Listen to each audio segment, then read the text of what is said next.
Welcome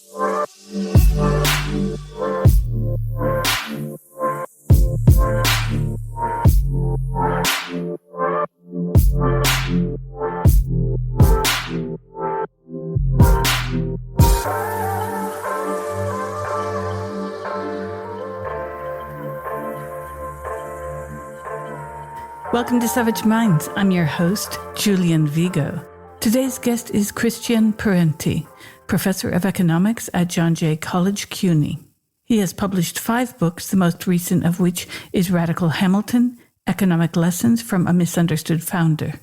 His articles have appeared in The Nation, The New York Times, Fortune, The London Review of Books, American Affairs, Jacobin, Compact, and Covert Action magazine. I welcome Michael Parenti to Savage Minds.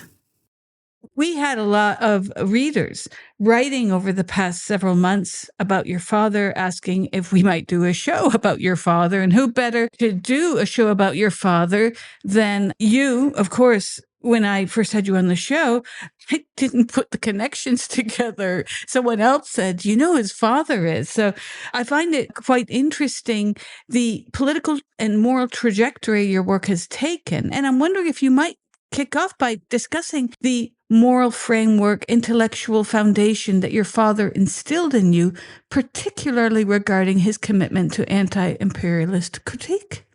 Well, it was...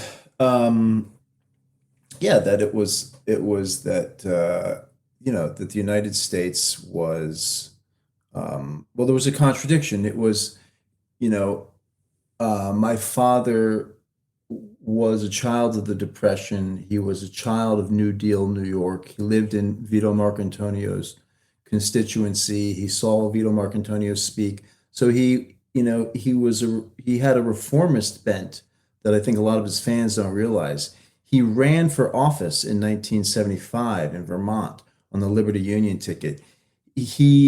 My father said to me that it was he who is eight years older than Bernie Sanders. He was very close friends with Bernie Sanders. That he convinced Bernie, or didn't convince him, but told Bernie, hey, you should get serious and really run to win after this 1975 election. So, he had that whole thing. And I remember, at one point as a teenager, the flag came up, something like that. And he was like, hey, it's our flag too.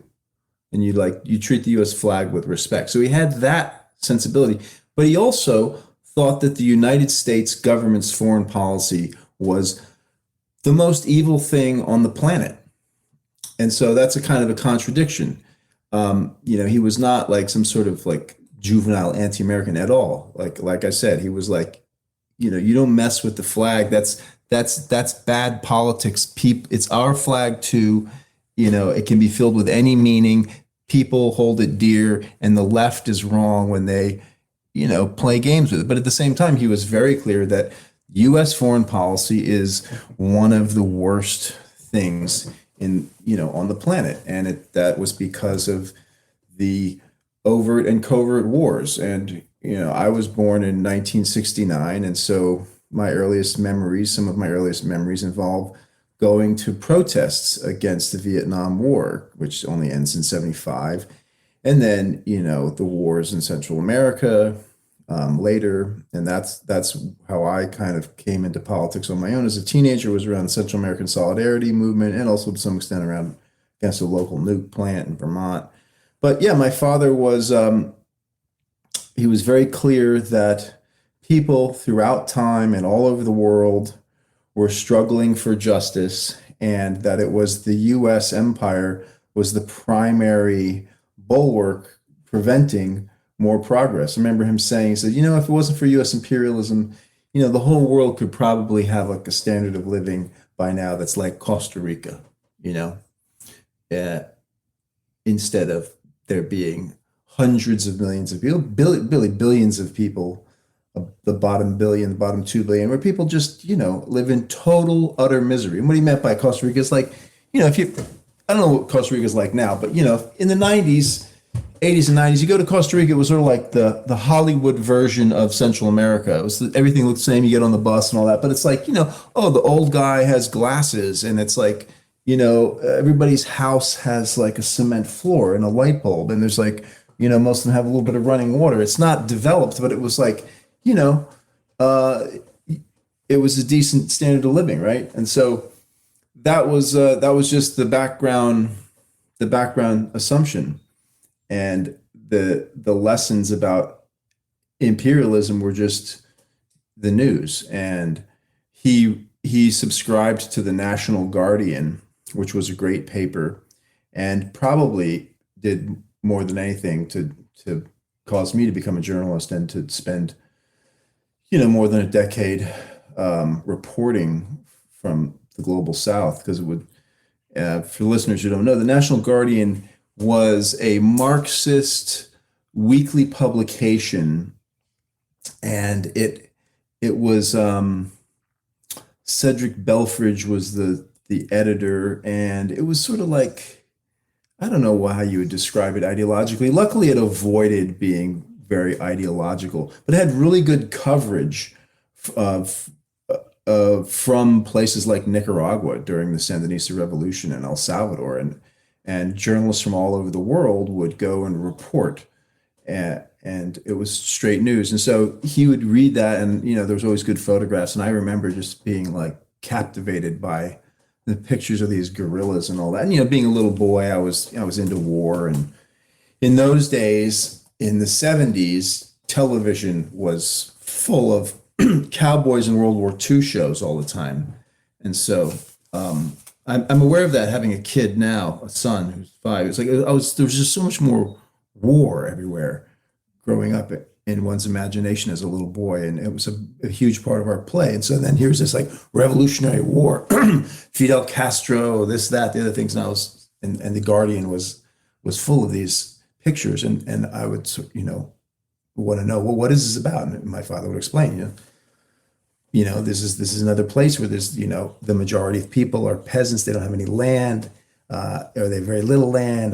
Some of them aren't even peasants. They wouldn't get into these categories so academically, But, poor farm workers, oppressed, like struggling for better wages. Their leaders are killed and tortured, and they have no option to protest through normal democratic means. And so some of them have organized these armies, and these are the guerrillas, and they're fighting in one country after another, so as to take control of the state so that they can better shape the economy, and they can capture more of the value that's produced in these countries and use it for the development of the countries. And that was just, his interpretation of the news. And so that imparted the moral compass of it. And it was, and he was, he was heartbroken by the collapse of the Soviet Union, and which is really kind of like the sellout by the some of the leadership there, and what that meant for that whole process of national liberation. But I remember him, when I was about 11 or so, 10 or 11, reading the newspaper and saying, things could be a lot worse. Like, look, a third of the planet is socialist. It's like the Sandinista Revolution had happened. It was like, things were moving in the right direction. And he did not idealize these revolutions. He was not an ideologue. He supported progressive change where he saw it happening as it was happening. That's what came first, not his ideal version. And he was very critical of the over bureaucratization, the siege socialism, which lent itself towards kind of authoritarian and police state politics. I mean, in kind of third internationalist movements and social experiments, and that was all very problematic and very upsetting. But also he would defend these states and say, well, look, it's U.S. imperialism is what's driving states to this. I mean, what do you think Cuba is going to do? Just allow the CIA to infiltrate and undermine things? No, they have to develop defensive mechanisms. Now, do those defensive mechanisms then have distortions? And yeah, they do, and there was no easy way out of that. But he didn't say, well, it's fine, it's not happening. He acknowledged that these were problems, and there was that actually existing socialism was distorted by the siege that it was under from capitalism led by the U.S., by U.S. foreign policy. And when it all came crashing down, he was heartbroken, and he kind of kept that. He didn't talk about that or write about it publicly, but he was very, he became cynical in a way that he hadn't been before. But, he didn't give up. So, Yeah, no, I can see it. I remember I was in New York when the wall came down and everyone was saying this is the end of communism. And I kept thinking, isn't this, instead of saying the end of communism, isn't this the moral decay of capitalism? I thought we were looking at it from the wrong perspective. well, I mean, it was a serious defeat. I mean, he did say, I remember him saying, in a generation, I bet they're going to be like, there's going to be nostalgia for socialism. He said that, like the early 90s. And in fact, there has been a nostalgia for socialism. But, there was a lot of repression. People did not like the lack of freedom in those societies. And that, I think, nobody misses. And I mean, socialism was not made better off by the collapse of actually existing socialism. Capitalism is much stronger. The left globally is rebuilding as social democracy. I mean, it's pretty hard to develop a socialist economy in an underdeveloped country. Marx and Engels, of course, assumed that capitalism produced all of this wealth and technology, and then it was the ownership structure of that society that could be changed, and control of all of this wealth could be democratized, and the standard of living of people could be made better. But that it was capitalism was the engine of this radical and rapid development. And that has proven to be much more difficult under conditions where people have a guaranteed job and, can't be fired, and there's a strong social safety net, and out of that emerged the whole joke that was partly true about the Soviet Union and many of the other of these countries, that, they pretend to pay us and we pretend to work.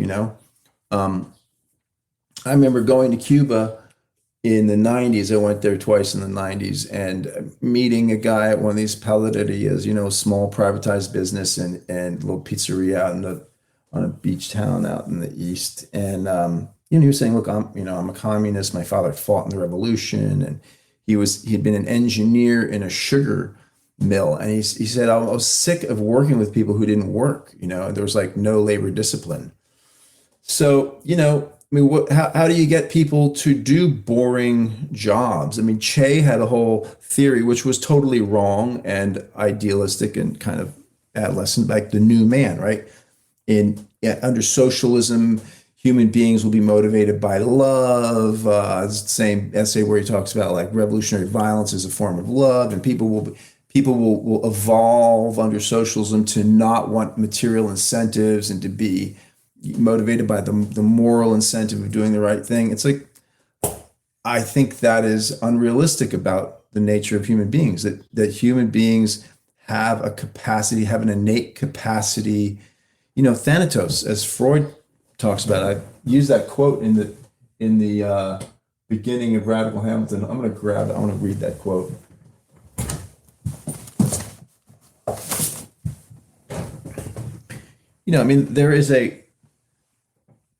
There is a dark side to us as an animal, and to think that, everyone's going to be motivated by the love of their fellow human being in the future, and they won't want material incentives, turned out, I think, to be wrong. Here's a bit of Freud on this. Says, the bit of truth behind all this, one so eagerly denied, is that men are not gentle, friendly creatures wishing for love, who simply defend themselves if they are attacked, but that a profound measure of but that a powerful measure of desire for aggression has to be reckoned as part of their instinctual endowment. The result is that their neighbor is not to them only a possible helper or sexual object, but also a temptation to them to gratify their aggression on him, to exploit his capacity for work without recompense, to use him sexually without his consent, to seize his possessions, to humiliate him, to cause him pain, to kill and torture him.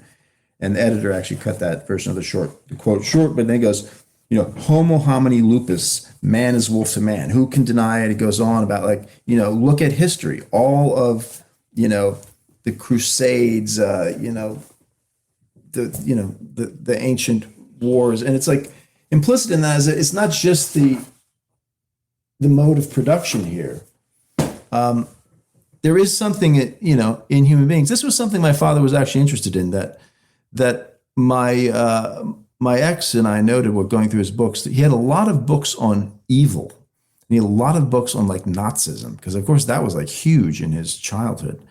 But you go back to like the 1970s, and there was this, in anthropology, this romanticization of hunter-gatherer societies. And there was a whole discussion around war, and about how, war is really like among, hunter-gatherer societies. War is really just a kind of like symbolic act, and casualties are quite low. And then there was pushback to that, and says, no, actually, you look at the casualties in some of these wars between hunter-gatherer groups, and they're quite high. I mean, the populations of these groups are pretty small. So when one or two people die in a band of like 30 people, it's like that's a huge casualty rate, right? And it's not all the mode of production. It's not all capitalism, right? There is a capacity for cruelty and evil and selfishness in people that I think we will never escape.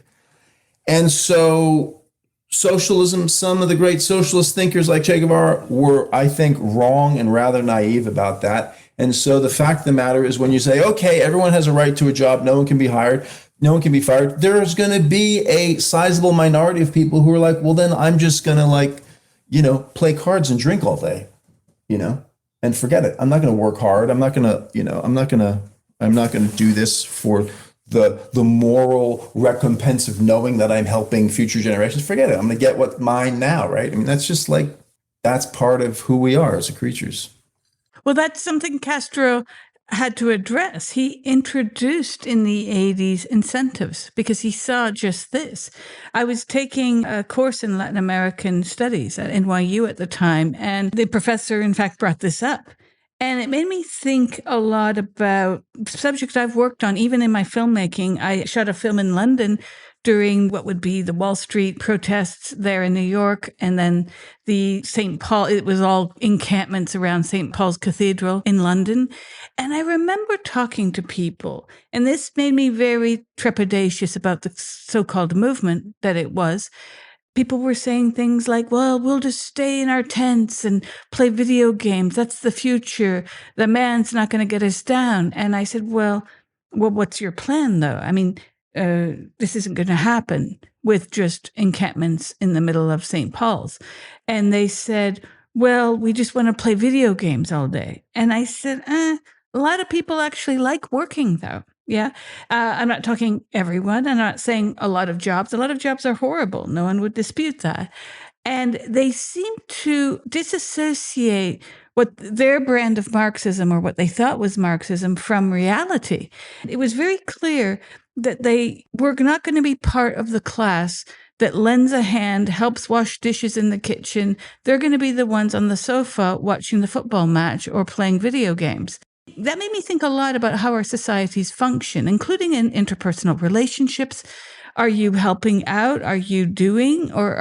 It's one of those old, I guess, even biblical parables. It is better to give than to receive.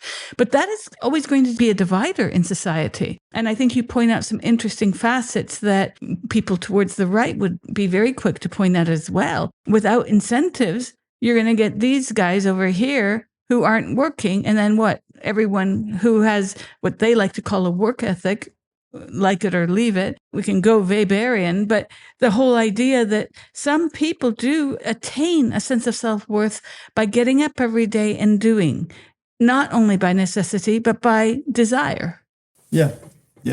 Luckily, most people are that way. But in terms of socialism and why, the fact of the matter is it has proven very hard to develop underdeveloped economies, right? And especially when the CIA is attacking them. And so this is part of the history of socialism. And this is part of something, since we're talking about my father to some extent, that he confronted and was part of his heartbreak in terms of, the realities of empire and the realities of the crisis of actually existing socialism.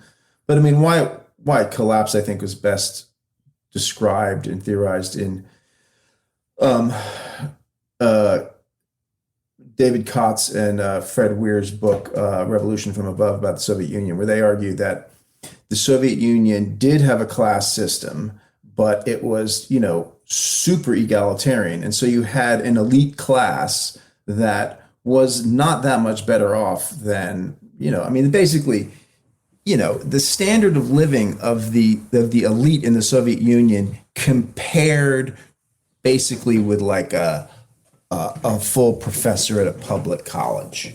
You have an apartment with books that you want. You have access to some modest little place in the country, and you have access to private cars when you need it. And this is in a country where there were 20 million units of housing short at the end of World War II. They built enough housing for everyone, and so that meant that let's use Vladimir Putin as an example. His father was a party member, skilled worker, special forces during World War II, like heroic behind the line stuff. And so they were rewarded with a nice apartment for a working class family, which meant they had 3 families sharing one kitchen rather than 4 or 5, right? So you have this society where everybody has a house, but it's like you often have 4 or 5 families, many of whom don't get along, sharing a single kitchen. And if you're elite, you had your own kitchen, but it was a small apartment. You don't necessarily have your own car, but you could have access to a car. And then there's the descriptions of like the dachas of the tippy top guys. They're like they could see other people's dachas like not far away. I mean, so then this elite, by the second and third generation, a lot of them have no ideological commitment at all to the revolution. And then they start. This is one point I think that they could have brought out more in a Revolution from Above is the kind of the relative deprivation of the Soviet elite vis-a-vis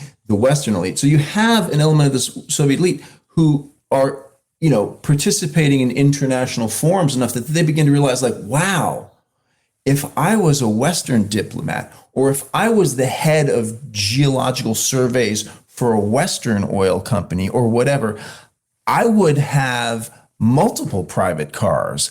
I would have a mansion in the country, not a little dacha. And this guy, my counterpart at Dutch Shell, my counterpart at ExxonMobil, has a heated swimming pool. And these people, if they didn't have an ideological commitment to the revolution and to the project of building socialism, which many of them didn't, they were like, what the hell are we doing making these sacrifices for this country full of rednecks?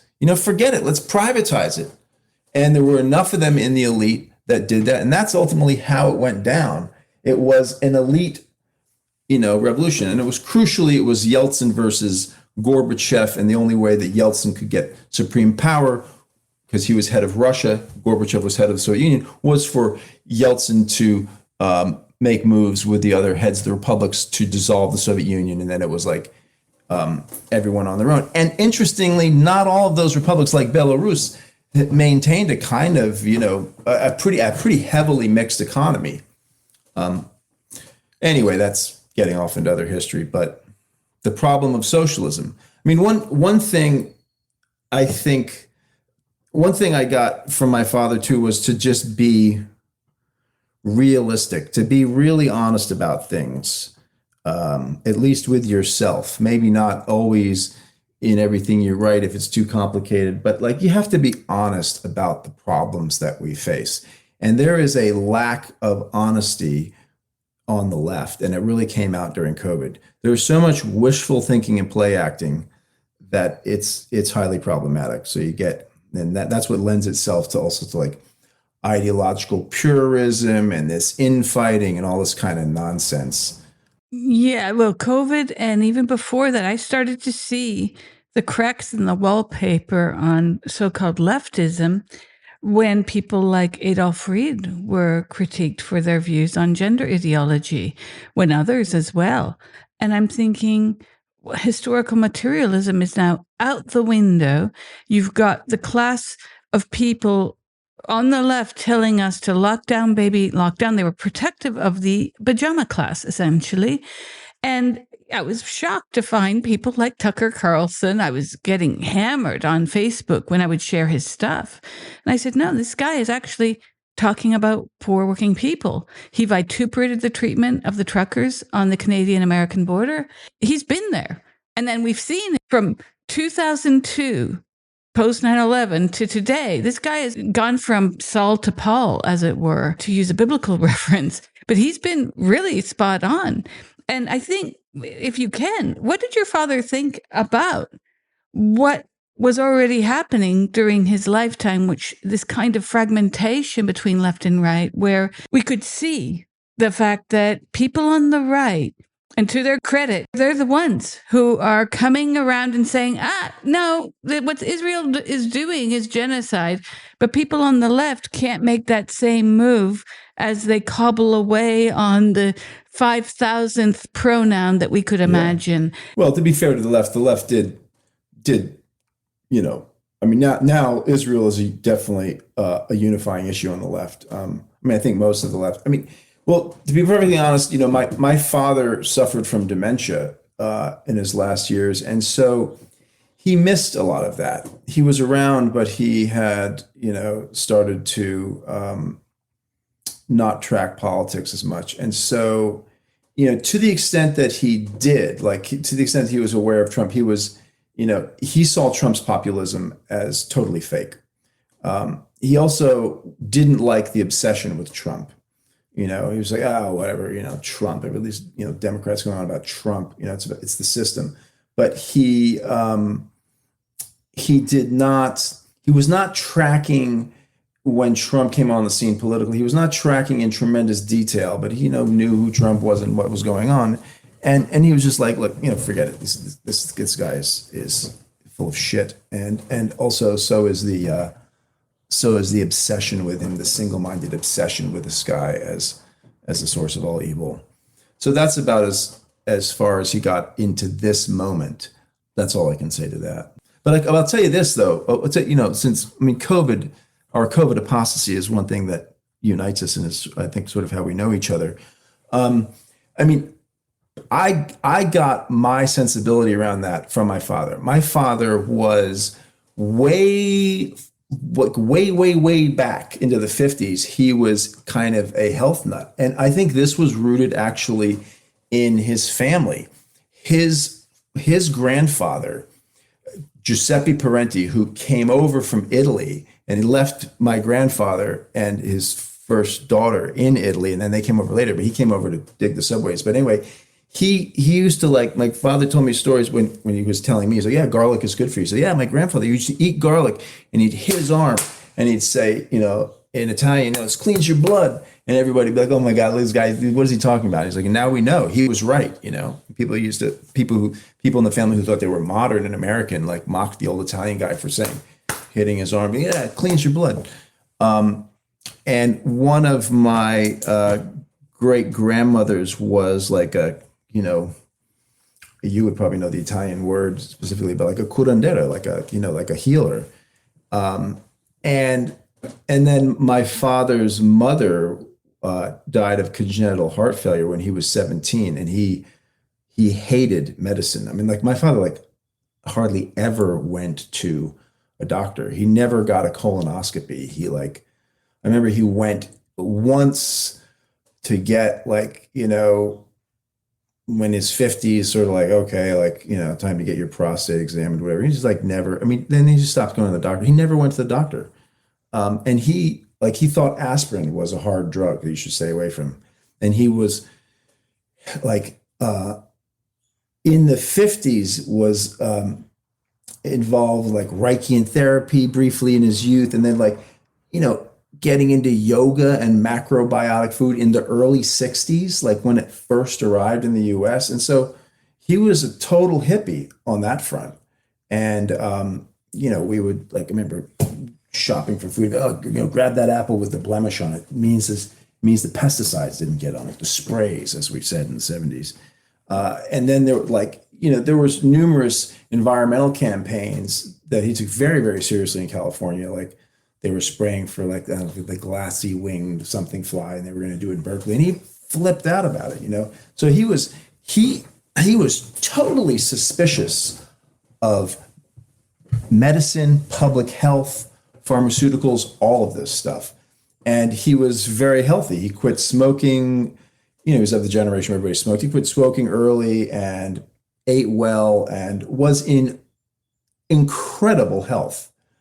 And he didn't have Alzheimer's. He had basically, I think, some sort of like problems from a series of concussions that he had, incurred as a youth playing football in a bicycle accident, and then being beaten by the police twice, very badly beaten.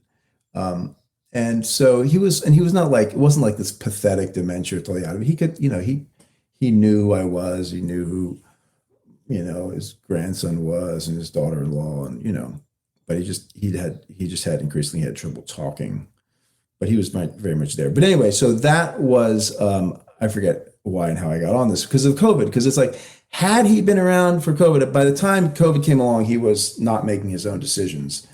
And, he was totally opposed to that sort of stuff. And so that was like where my sensibility around this stuff came from, was just like suspicion.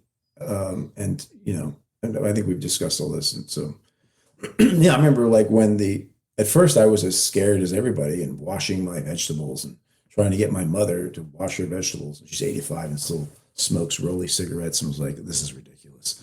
And then there was the Icelandic study where they did the infection fatality rate rather than the case fatality rate. And it was like, oh, it's really, really low. And I was like, wow.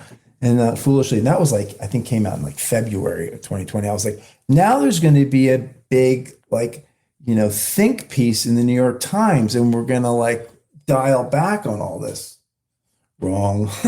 And that's when I was like, oh, okay. Like this is really sinister. This is nuts. And it is. And I, like you, I will go to my grave not being okay with all that. My students at John Jay, I see the damage that those lockdowns did. Those kids in New York did 18 months, locked down.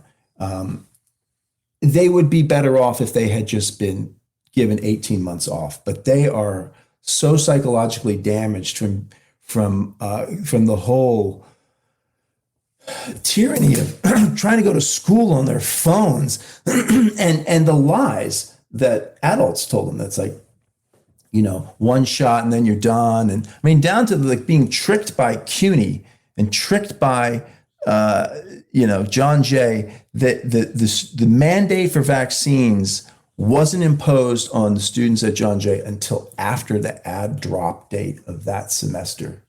And our left-wing union was totally behind it. Only the janitors and the security guards unions, they were like, forget it.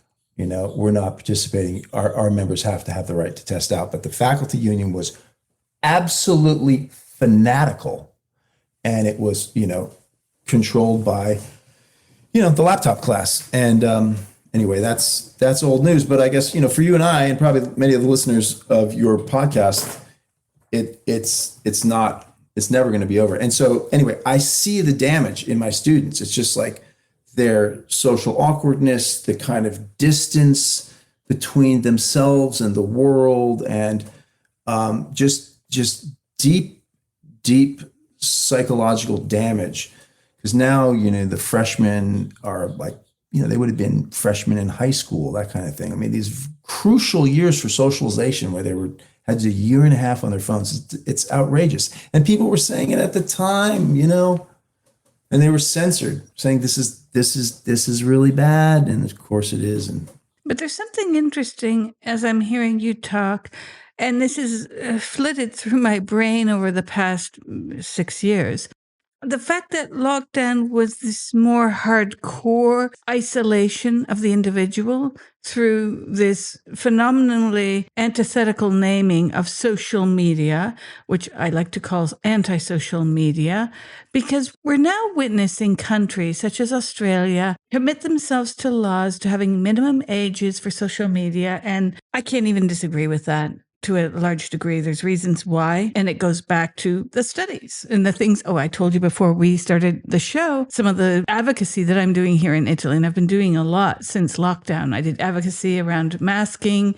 I've done work even on the vaccines. I'm having to write letters because when you call the health system to try and get an appointment and you're on hold, the first thing that pops up is, get your children vaccinated. I'm thinking, wait, even the US undid that nonsense.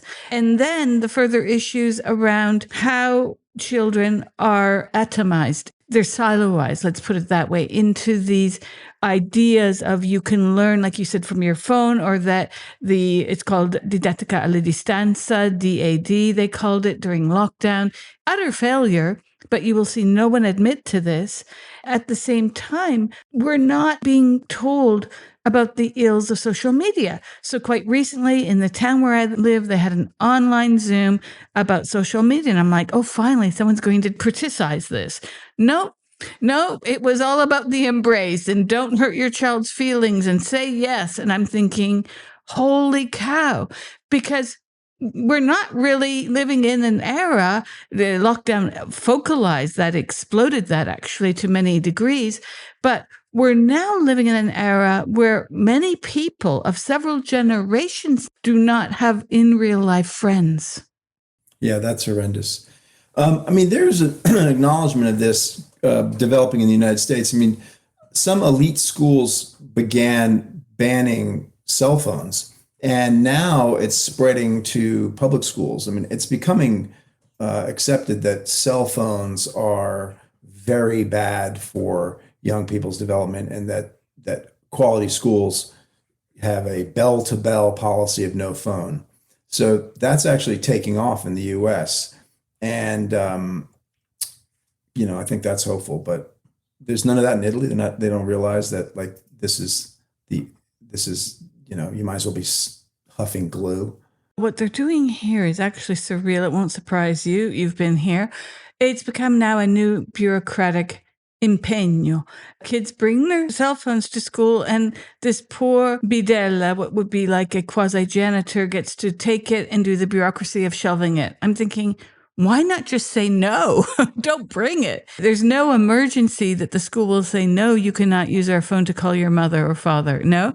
It's become a new bureaucratic process.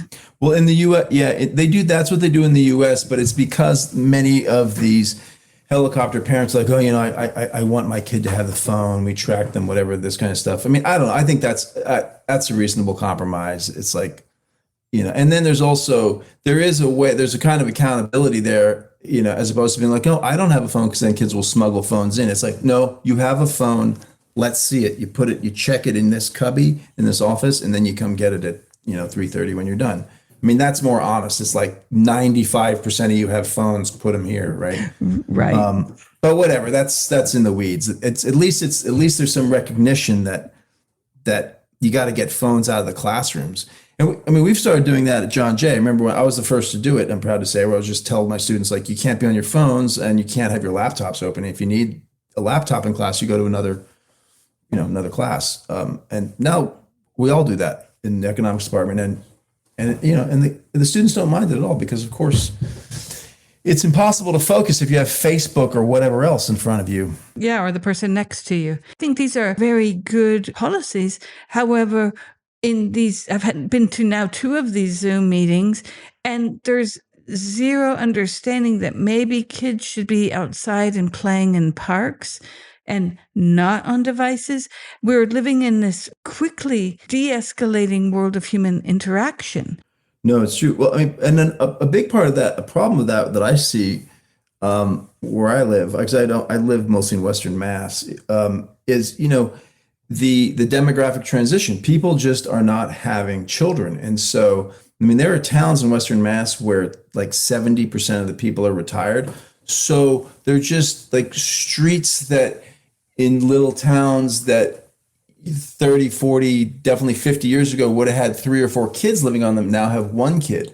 So it's not like you can just let your kid out and then they'll go find other kids to play with. So there's nobody on the street. So then you have to the parents have this big problem of coordinating and getting the kids together. So that's a barrier. So then it's like, people fall into playing alone, and then you got a kid cooped up in the house and they want to watch TV, and eventually parents capitulate and the internet goes on. So there's that aspect of things too, which is this bizarre, well, not bizarre, I suppose, but kind of out of the blue, right? Fact that people are not having children. And we sort of avoided a lot of this in the US because of our de facto, or sort of authoritarian liberal, or like xenophobic, racist, authoritarian liberal immigration policy, which has been let immigrants in and then treat them like absolute garbage once they're here. I mean, that has been, up until Trump, that has been the de facto immigration policy. So we had, more population growth and a higher percentage of younger people thanks to immigration compared to Europe. But now we see, like, all over the world, even in much of the developing world, that people are simply not having kids, and the proportion of older people is expanding, and the proportion of younger people is shrinking. And that raises a whole number of problems, most obviously about like who will pay for pensions, et cetera, et cetera. But it changes the nature of childhood. It changes the geography of childhood. Well, it also speaks to what I was telling you about before we went on air, the idea of children being de facto clients in this era of automatic filtering through Google Classroom. And Google takes the information from these kids and it creates future markets. I do object to that because I am very against the kind of commodification of life, and Foucault even talks about this as well, but I think this is a form of biopower. And what is going on here is that children have become, especially in Italy, but I think in many countries it's this way. We saw this in the 80s with the rise of Saturday morning cartoons. Kids are just de facto future clients, and they get hooked through very tantalizing advertisement, tricks are for kids, whatnot. But in schools here, they're assumed to play a part, even if the parent says, I don't want to be part of that. I don't want them to be a part of that. And it's not antisocial. It's just, like I told you about the school packed lunches, it's become a legal battle. And it's fascinating how everything is now, it's a given that because we have internet, we have computers, that of course they'll be on Google Classroom. Of course they'll do this. And I asked these teachers, have you looked at the science? Because the science says no. The science says this is bad for them. There is not one study that I have found that actually shows that online learning is a success. They're not discussing that here. It's awful. It's so horrible. Nicholas Carr's book from way back when, his first book, I don't know if it's his first book, but his first big book, The Shallows, is really good on this. I mean, they in that book, which is probably like close to 20 years old now, they had discovered, like at first the whole thing was like, when you do like brain scans while people are using the internet, their brain is firing a whole bunch. It's the internet stimulates your brain. They then did a sort of a later generation of studies, and they determined that actually it is your, short-term memory. I'm pouring myself some tea here.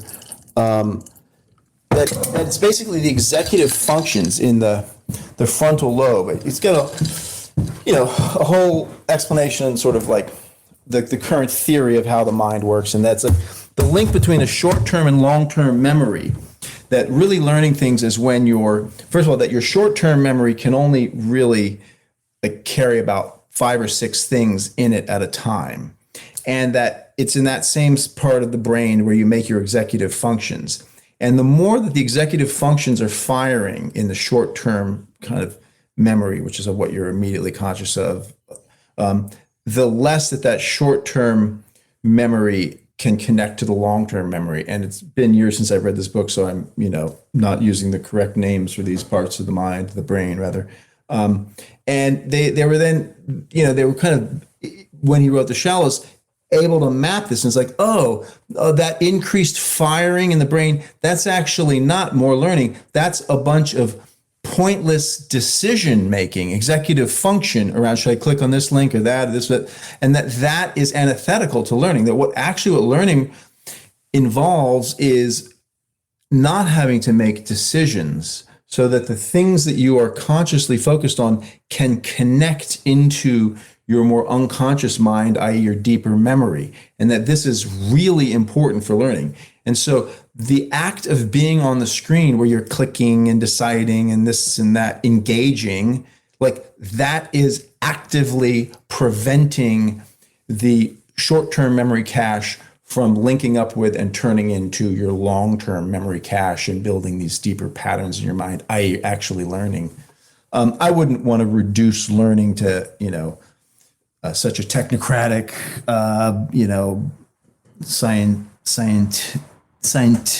scientismist, fetishistic, set of studies around measuring. Maybe I thought there was something to that. It's like, well, what we already knew and we could tell and interpret, they can actually now see in their mapping of the brain that it's, engaging with the internet is distracting you. It prevents the deeper connections that are real knowledge. Well, certainly this idea that I remember NYU at one point, they introduced this software to see if your students were cheating and plagiarizing. And I said, well, that none of this would be necessary if you all did what I learned from a dear friend of mine, Willard Unkefer, position papers. If you give students a position paper to do every time they walk into class, we're talking 1 or 2 pages, depending on the material, on the level, you learn their style. There's no way they're going to, in fact, a lot of plagiarism isn't around their being inept, it's around the fear of writing. And as you know, in the CUNY system and many other systems in the US, this started in the 80s, there were writing centers that were brought into the university that helped students write papers with tutors, often graduate students taking a job helping undergraduates. It was great. And they should not be abandoned in favor of, now we're going to let Google do your homework. And this is what's happening. It's become so bad with AI, apparently. I've been speaking to some colleagues, and it's very troubling that now the emphasis, and this was told to me in the late 90s, or in the noughts especially, don't give your students too much work. They'll like you, you'll get high reviews, you'll get tenure. But and I'm thinking, what happened to learning? Because it's not like you can just Google, teach me about Das Kapital, and you wake up and you're like, I know everything that Marx said. We're being taught shortcuts, but shortcuts don't work. And this is the problem, is being told by your head of department not to have students read more than a few pages is very frustrating, because when you and I went to school, I sound old now, but reading was part of the praxis. Yeah. There was an interesting article in the Chronicle of Higher Education, which is, I don't read it because it's generally just so kind of boring and lame. But they did have the temerity to say in some article about like why students aren't reading, pointing out the role that COVID played in it. And that one reason that students used to read was because their professors, an authority figure, an adult, told them they had to. And that one of the things that happened during COVID was this undermining of authority, because authorities, I'm putting it in more explicit language than this rather tepid article did, but authorities in every institution at every level were continually lying, and saying, one and done, but then it turns out, the shots don't work. The shots are 98% effective, and then it's down to 85, blah, blah, blah. No, now you need a shot every 6 months. But it's like, what? The lockdowns are for 2 weeks. No, make that 2 years eventually, like on and on and on.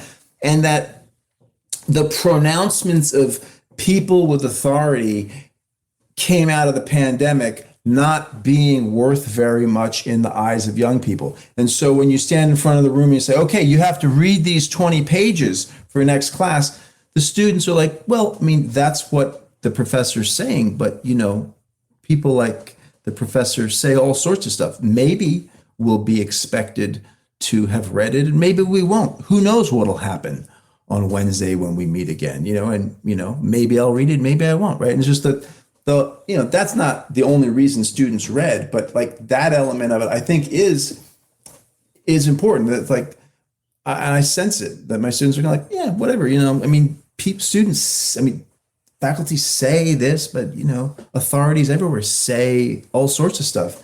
And we know experientially that a lot of it is just not true. They don't mean it. They won't follow through. There are no consequences. And then that becomes a self-fulfilling prophecy, because if a majority of the class basically doesn't do the reading, then it's like, and if that happens again and again, then the professor's just going to lean into lecturing and, other stuff. I'm just thinking about this in terms of some of the issues that you found and that you've read about in places like Cuba, where there seems to be a disconnect between the ideas of Marxism and then these very human qualities of laziness, selfishness. How do we combat it? Because we're facing, in a way, the same thing with AI and learning.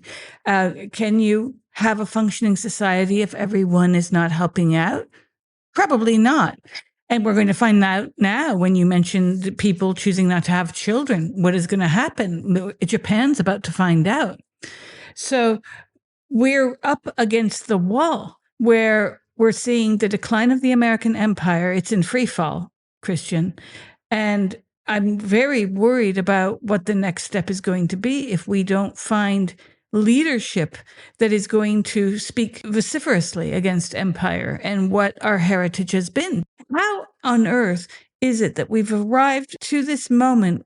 We're seeing now the fracturing even on the right, especially on the right. You're seeing many people on the right saying no to Israel, no to this colonial wars. Yeah. But how is it that you've got an AOC in the US, they claim to be leftists, and the same people are mum when it comes to what's happening in Cuba, what's happening all over, from Venezuela, just from this year alone, Venezuela to Iran, to back to Gaza, back to our BFFs, the UAE funding a genocide in Sudan. Yeah, I know. Well, I mean, that, it's still like people are tethered to the mainstream discourse, even when they're in opposition to it. And so, Sudan doesn't get the attention, therefore the left doesn't pay attention to it. And AOC, I mean, she did call the genocide in Israel genocide, but then she voted a second time for funding for Iron Dome. I don't know what. But, bringing up Cuba, one thing we were going to talk about is this article I wrote for Covert Action magazine about Cuba, which I, feel I would like to mention this because, I feel a duty to sort of speak out about this. I mean, listeners can go check out Covert Action. Covert Action, by the way, is a magazine that was started by Philip Agee back in the 70s, and Lou Wolfe, who was the editor of it. But Philip Agee was a CIA agent who worked in a CIA officer. That is an employee, not an agent. In CIA language, an agent is an asset. In FBI language, an agent is like an employee. So in CIA language, he was an officer. And he got radicalized and turned against the whole project, wrote a book called Inside the Company, ended up living in Cuba for years, traveled for years on an international passport. There was some NGO, I think it was, issued this passport. It was a green passport, and it was like a global passport. He traveled on this passport and it got all these stamps. This is before computers ruled the world, right? And so he would show up in most countries. It's just this piece of paper with all of these real stamps in it, and they're like, oh, because it's some sort of like international diplomatic passport. And I think the UN gave it a little recognition anyway. So he started this, and it's a very important, but rather obscure publication. And his son, Chris Agee, is now, it went out of business for a few years, and then Chris Agee revived it about 10 years ago.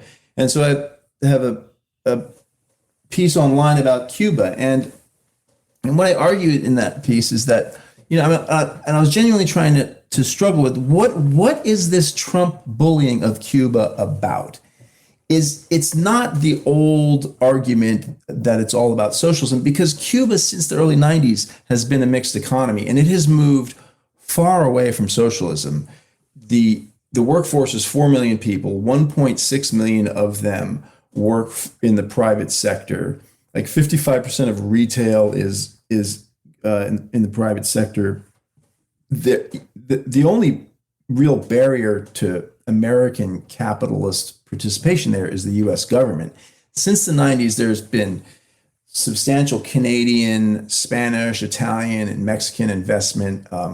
And the Trump administration has imposed not only a proper oil blockade on Cuba, but has ramped up sanctions on companies that do business and is threatening companies that do business with Cuba, threatening them in other markets. And so Sherritt International, which is a Canadian nickel and cobalt miner that has been in Cuba for 30 years and is involved in major nickel mining joint venture with the government, has had to pull out. Lavazza Coffee is in Cuba, both producing and retailing. They might have to pull out, right? The energy, the oil embargo has been devastating, as people are probably aware if they read the news, right? There's just long blackouts, hardly any gasoline. Cuba needs 100,000 barrels of oil a day. It actually produces oil, but it produces 40,000 barrels a day. So there's not enough. And, and the Cuban government has moved substantially away from socialism. Under pressure, they moved even further away. But before this latest liberalization, they had already allowed Cubans who lived in other countries to own businesses in Cuba, right? I mean, there was they still had a cap on 100 employees. After a private business had 100 employees, they had to link up with the state and have public involvement. But so I think this can't just be about socialism, because Cuban socialism is so badly frayed.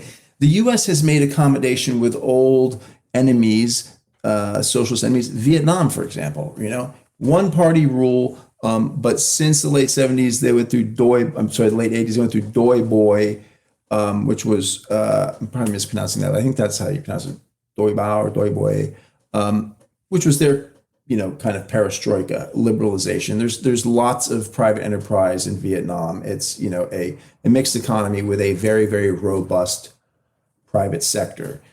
China, right? I mean, the U.S. is totally, and the U.S. is totally fine with Vietnam. Relations have been normalized. U.S. firms are in there. Everything's copacetic. Same with China, right? I mean, the U.S. is totally dependent on China.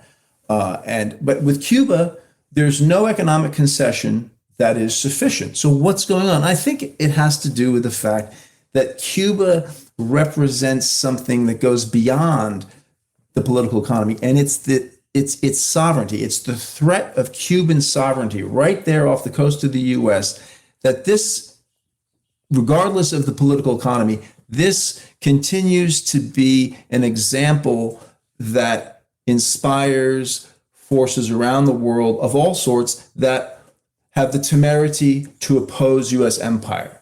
That all across the global South, there are people thinking about pushing back against their local despots and corrupt rulers who are backed by the U.S. and other imperial powers. And they say, look, if Cuba can do it and survive, is it really impossible for us here in this country, right? So there's that threat. And then I think the other thing is that Cuba went up against the CIA and bested the CIA several times. First in the Bay of Pigs, right?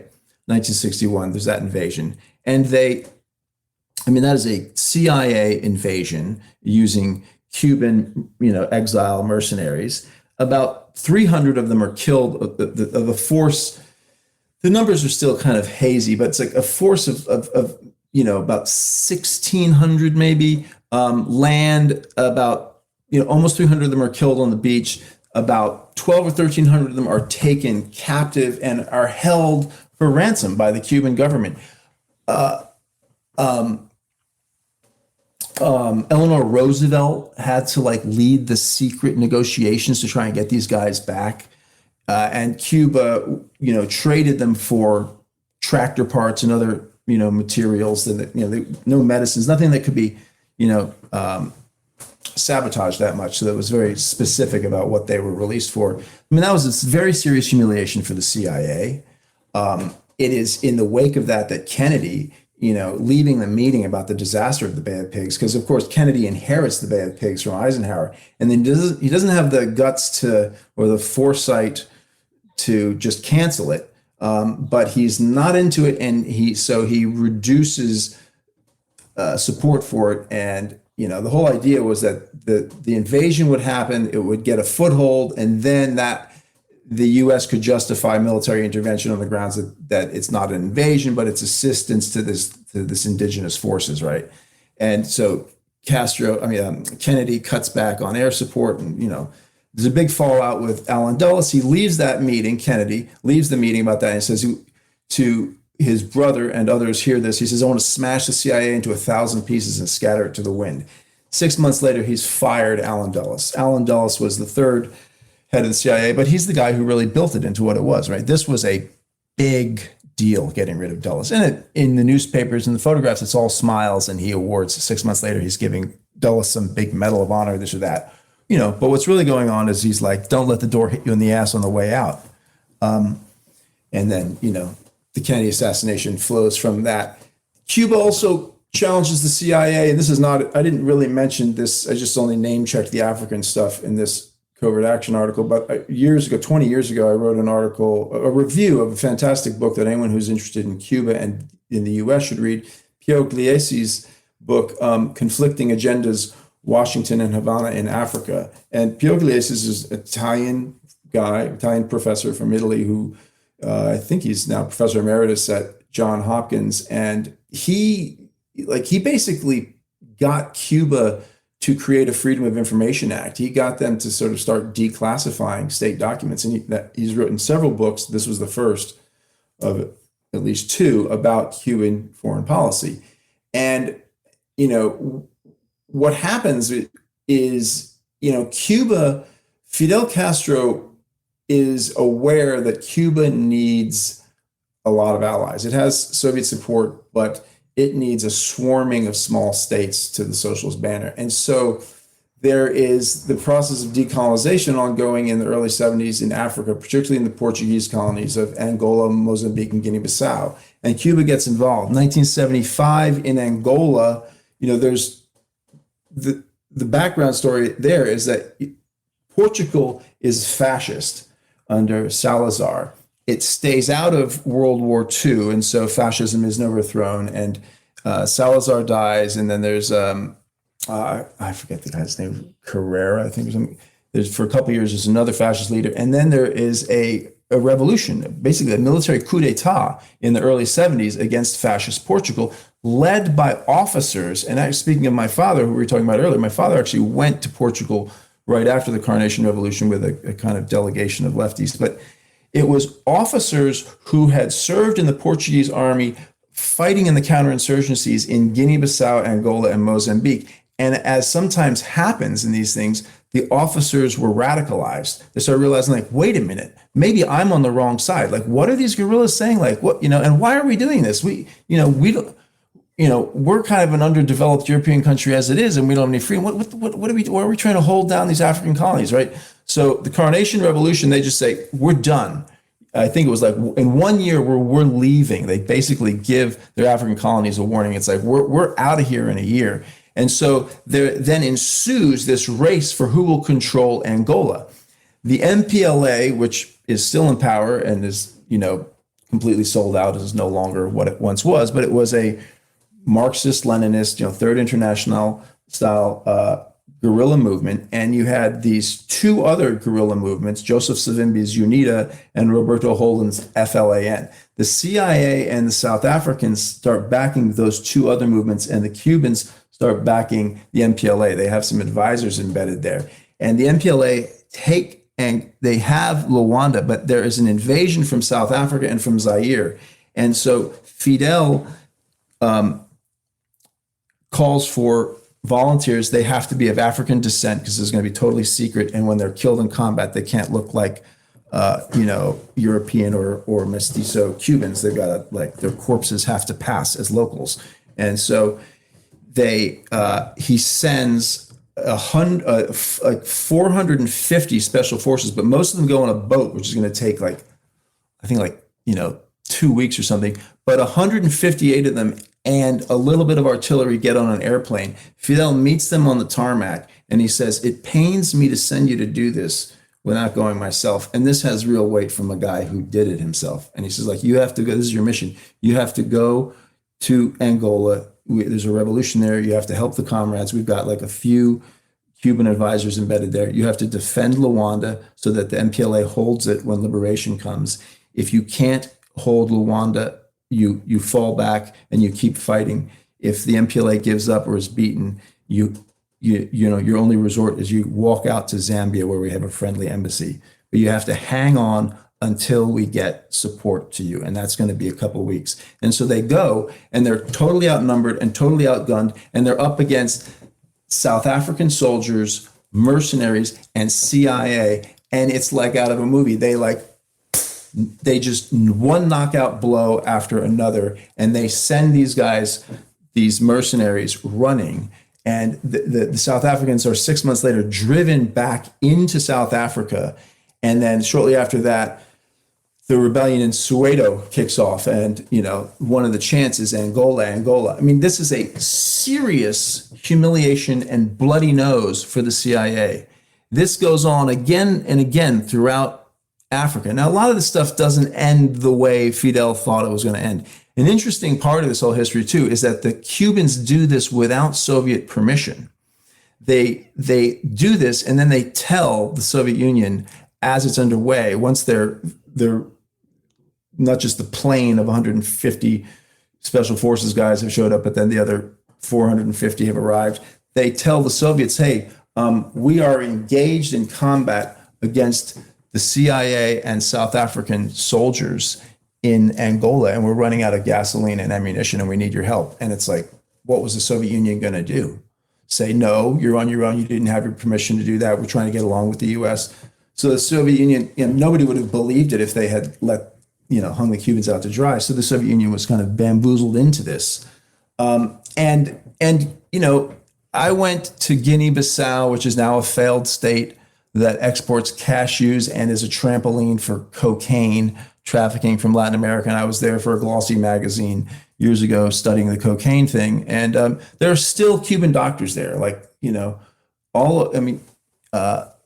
lot of these places, there's still Cuban medical personnel and engineers helping as they can with development in many of these countries, even though the whole project of building socialism has, you know, collapsed and gone off the rails and, you know, been consumed by oil corruption in Angola, et cetera. But anyway, so but like these kinds of episodes are, I think, what animates the minds of the CIA and the blob in DC, and why they cannot make peace with Cuba, and why they want to destroy this political project, no matter how many concessions it makes to capitalism. And the other thing is, I think that, you know, Trump is, you know, he has a pattern of escaping crisis A by starting crisis B and C and then D and E. And so I think, you know, in the face of this disaster in the Iran war, there's probably an incentive to play rough with Cuba. Now, hopefully that's not going to happen. There's not going to be an invasion of any sort. And then I warn in the piece about, you know, what motivates people in Cuba, why Cuba doesn't capitulate more. And it has to do with, I think, their sovereignty and patriotism, and that, you know, socialism for many people in that revolution, including like Fidel originally. I mean, like, he was a nationalist and a patriot first, and then he became a Marxist. It was Che and Raul, his little brother Raul, who were much more Marxist. Fidel was like, you know, a kind of liberal, you know, patriot, and was late to Marxism. And it was, you know, to some extent, a means to his larger goal, which was just sovereignty for this little island. And I think it's telling in this moment around Cuba that they send the head of the CIA, the U.S. sends the head of the CIA, John Ratcliffe, to Havana in May, not Marco Rubio, Ratcliffe. And what does Ratcliffe want? He demands that 95-year-old Raul Castro be handed over for what? For the death of 4 Cuban American pilots who had been part of an NGO, the Cubans would say a CIA-connected NGO, Brothers to the Rescue, that was flying like anti-Castro propaganda campaigns. And what happened is it's a telling little anecdote. 91, Soviet Union collapses, late 91 or early 92, a Cuban pilot named Roca, last name Roca, I'm spacing on his first name, Juan Roca, defects with a MiG and ingratiates himself to the right-wing Cuban exile scene in Miami, marries the daughter of one of the more reactionary leaders, gets involved with Brothers to the Rescue, and then disappears right before the Brothers to the Rescue shoot down. And people are thinking, what has Juan K. Roca been like killed or kidnapped by Cuban intelligence? Well, after the shoot down, he shows up at a press conference in Havana and he says, among other things, he says, I would never betray my country. He doesn't say I would never betray the revolution. He says, I would never betray my country. And it's like, I think that sums it up, that despite all the political economy aside, there is a kind of prickly patriotism and there is a desire to maintain sovereignty among a lot of Cubans, even Cubans who have problems with the socialist experiment.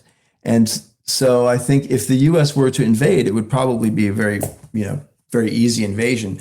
But any kind of occupation that were to follow, I think would be a disaster. It would be, a guerrilla war, because that is also the Cuban state's strategy. It's sort of similar to what Saddam's strategy was, which was like, prepare for guerrilla war. We can't actually fight. We can't win a conventional war against these invaders, but we can, grind them down once they're here. And what would motivate that is that sentiment that Juan K. Roca expressed in his press conference, right? It's not about the revolution, it's about my country. I would never betray my country. And there's enough Cubans who are like, we don't want to give up control of our country. We've already changed our political economy. And I think the US, the blob needs to be aware of that, not that they read Covert Action, because I think that's what would be in store if there is any kind of military action against Cuba. But who knows? Hopefully they'll avoid it. You're listening to Savage Minds. If you're enjoying the show, take a second to subscribe at savageminds.co. Feel free to comment below or drop us a line to share your thoughts. Support independent media today. Now, let's get back to it.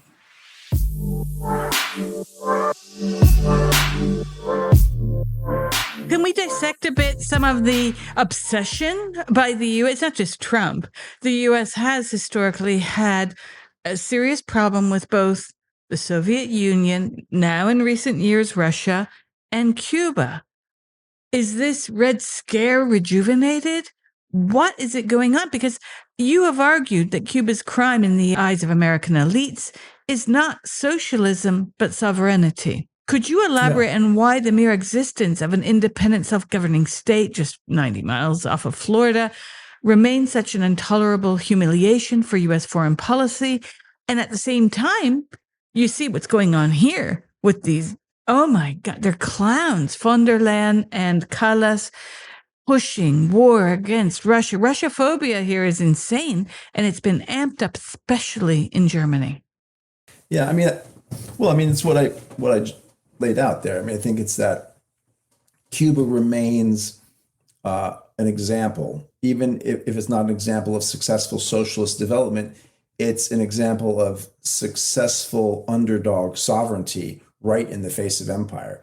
And that is inspiring for people. And it emboldens dissidents all over the world of various stripes, because just in a technical sense, it shows you like, well, it is possible to survive and oppose the US empire. Look, Cuba has done it. It's not great. They pay a price, the embargo, development is stalled, this, that, but it's like, but they continue to do it. And so snuffing that out would be great. And then there's the specific thing I laid out about these defeats suffered by the CIA in particular, which is really, it seems that the central institution in the blob, that the defeats that the CIA has suffered at the hands of the Cubans, and that they want payback for that. And that's why, like, who ever heard of sending the head of the CIA on a diplomatic mission, right? I mean, that's almost a tell what this is about. This is like Langley versus Havana. It's not done yet. The CIA is not over it, right? And so I think that's a big part of it. And also, Cuban intelligence, there was a major failure in Venezuela, but that's because Delcy Rodriguez was collaborating with the US on that. But, Cuban intelligence has been very effective. And it seems that part of how Cuban intelligence has been so omniscient, if not always omnipotent, is that it has the Miami exile scene thoroughly penetrated, and it probably has other parts of US intelligence penetrated. And that's what the whole Cuban Five case was about. And, there's a strong case to be made that Santos Traficante, who was a major American gangster who operated in Cuba and was thrown out by Fidel after the revolution, was probably a double agent the whole time, motivated not by ideology, but by payments. There was this weird system of like he ran illegal numbers racket in Tampa that somehow was based on like the numbers would be determined by broadcasts from Cuba, other kinds of broadcasts from Cuba, like whatever, if the numbers came up. So there was like this whole system by which he made money, and that by which the Cuban government facilitated his gangsterism and his money making. And in exchange, there is circumstantial evidence that he was crucial in passing information about assassination attempts, because Traficante was deeply involved with the CIA and the Miami exile scene. And the CIA admits to 8 attempts to assassinate Fidel Castro.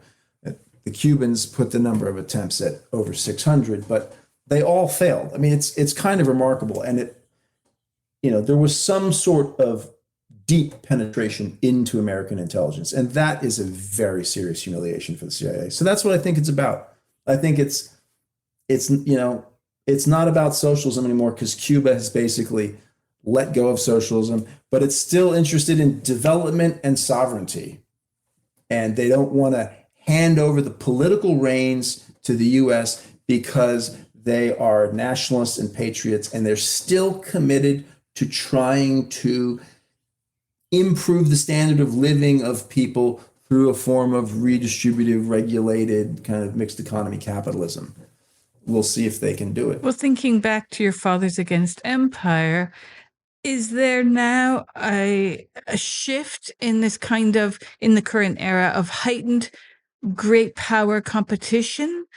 A lot of people, a lot of pundits and analysts say that, in fact, there is a great threat to Western powers through BRICS, for instance.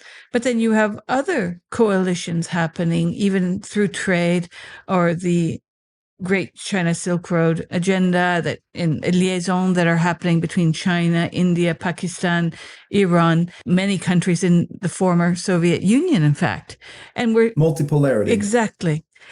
Do you see that this might be the way to approach a more Marxist or socialist future, in the sense that lockdown brought many Americans to their knees, and they started to, for the first time, address class issues? We're seeing this time and time again since 2020. Yeah, I mean, I don't know how much we should refer to it as Marxist.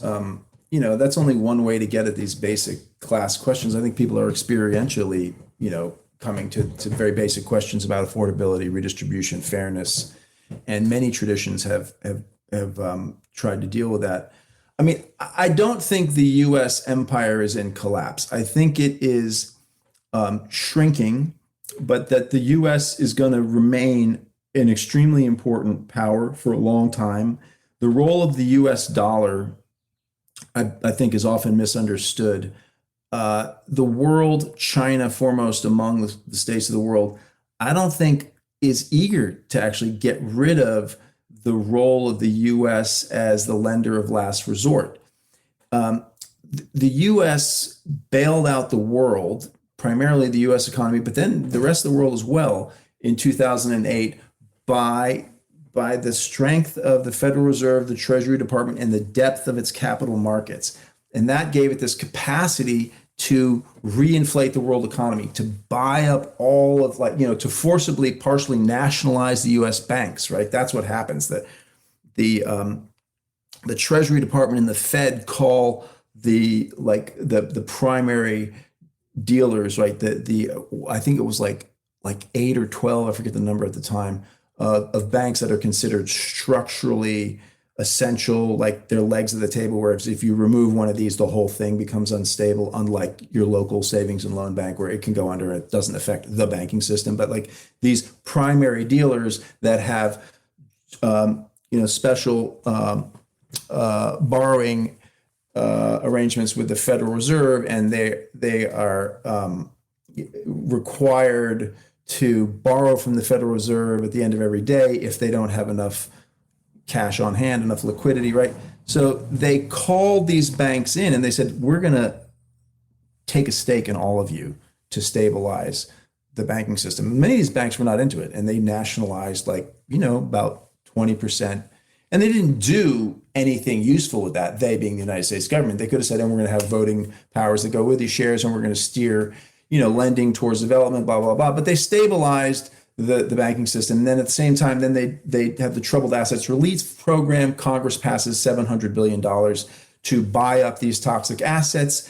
The federal government holds those assets buys them at the bottom of the market, holds them until the economy recovers, and then sells them. And actually, TARP made $20 billion for the American public in the process. Now, like that rescue operation, it was the U.S. that also created the problem by undoing the Glass-Steagall Act, which was a firewall between high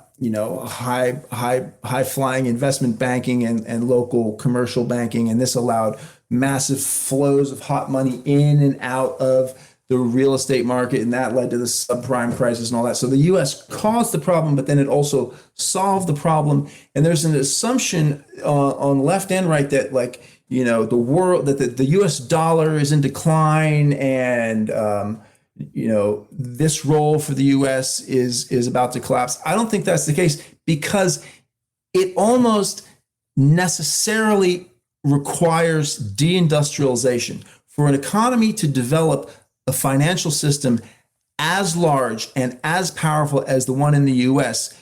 means that you're going to crowd out investment for manufacturing and the economy of real wealth. China is not into that. So there's a kind of like a weird situation where China is gaining more and more power, but it doesn't have total power. But China, I see no sign that China is eager to take on the role of being, as Hank Paulson said, the guy with the shovel who walks behind the elephant at the circus, right? I mean, they don't want to bail out the world when the speculative bubbles that the U.S. is usually in the lead on creating crash. And so I think there's a kind of rather than wanting to destroy the U.S., the Chinese goal is to tame the U.S. and contain and manage the U.S. And right now, the U.S. military power is too big. Its financial sector is too big. Its industrial base, though weird and distorted, is still very, very important. And so I don't see U.S. empire as collapsing. I see it as definitely rolling back, contracting.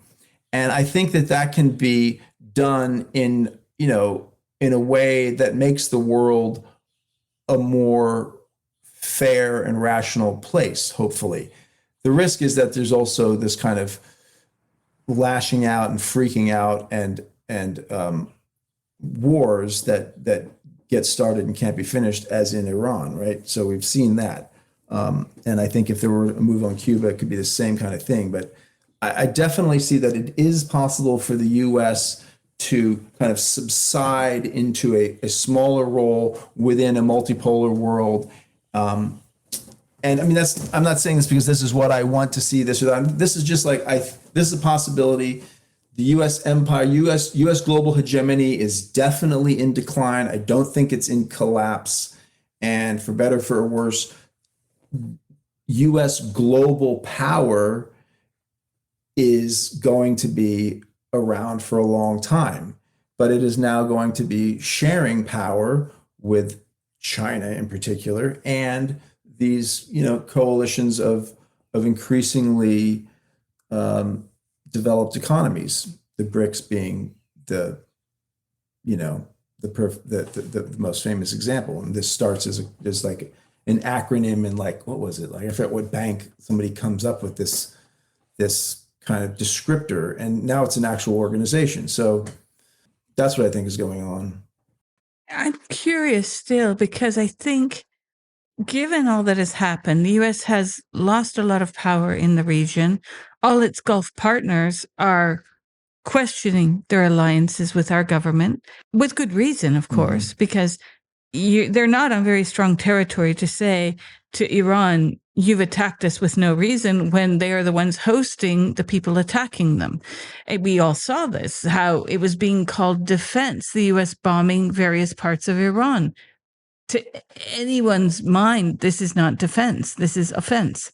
So I think, a lot of Americans who were even toddlers when 9/11 happened, they grew up with the global war on terror. I was young, I was an adult, however. And when this all went down, it was very clear to me that this is just another chapter of US hegemony, US empire. The younger generation sees it right for what it is. They don't, even those on the right, they see this as a real problem, because you have people now unable, after spending years in university, to get a job. And they're saying, how many trillions did we waste since 2001? How many trillions? And how many, with all that money, every American would be covered by healthcare, have money for a home, education, be it in university or trade school. So Americans are starting to look at this as the balancing of a checkbook almost. Not saying that there's no moral ethos inside of this as well, but when push comes to shove, people are seeing there's a great contradiction between what is being promised, make America great again, and he just made America humiliated again. Yeah. I mean, let's hope that that can translate into some politics that really contain it. I mean, Trump's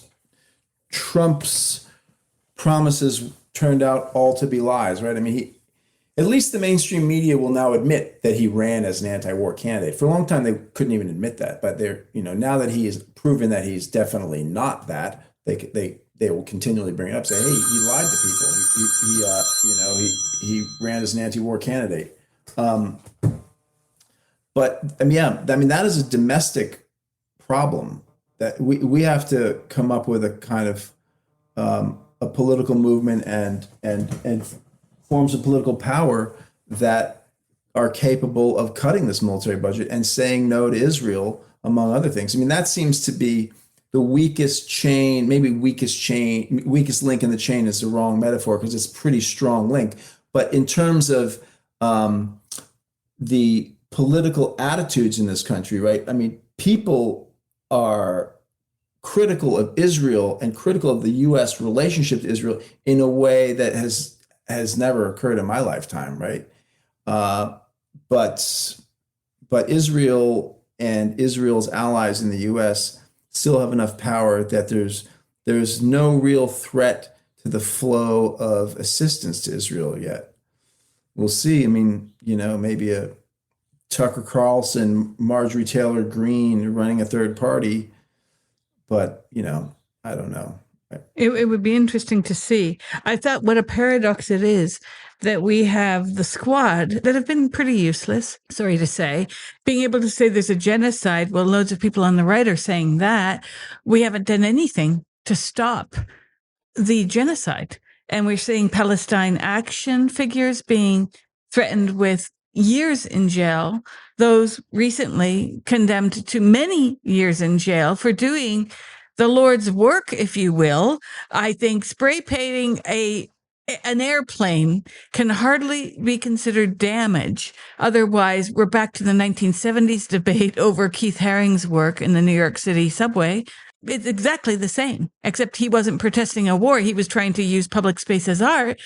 And I'm thinking we are really, excuse the language, but fucked in Western democracies if now up is down, being against genocide is a criminal act, and supporting genocide, A-OK, green light. And this is one of the reasons I believe Starmer is out. There are other reasons, of course. I'm wondering if you could maybe talk about the 90s in relationship to what's happening today, especially you met with Assata Shakur, whom you interviewed in the 1990s. And if you could discuss the most lasting impression that this encounter left on you personally and politically, and what we can learn today. Well, first, I mean, I'm in terms of I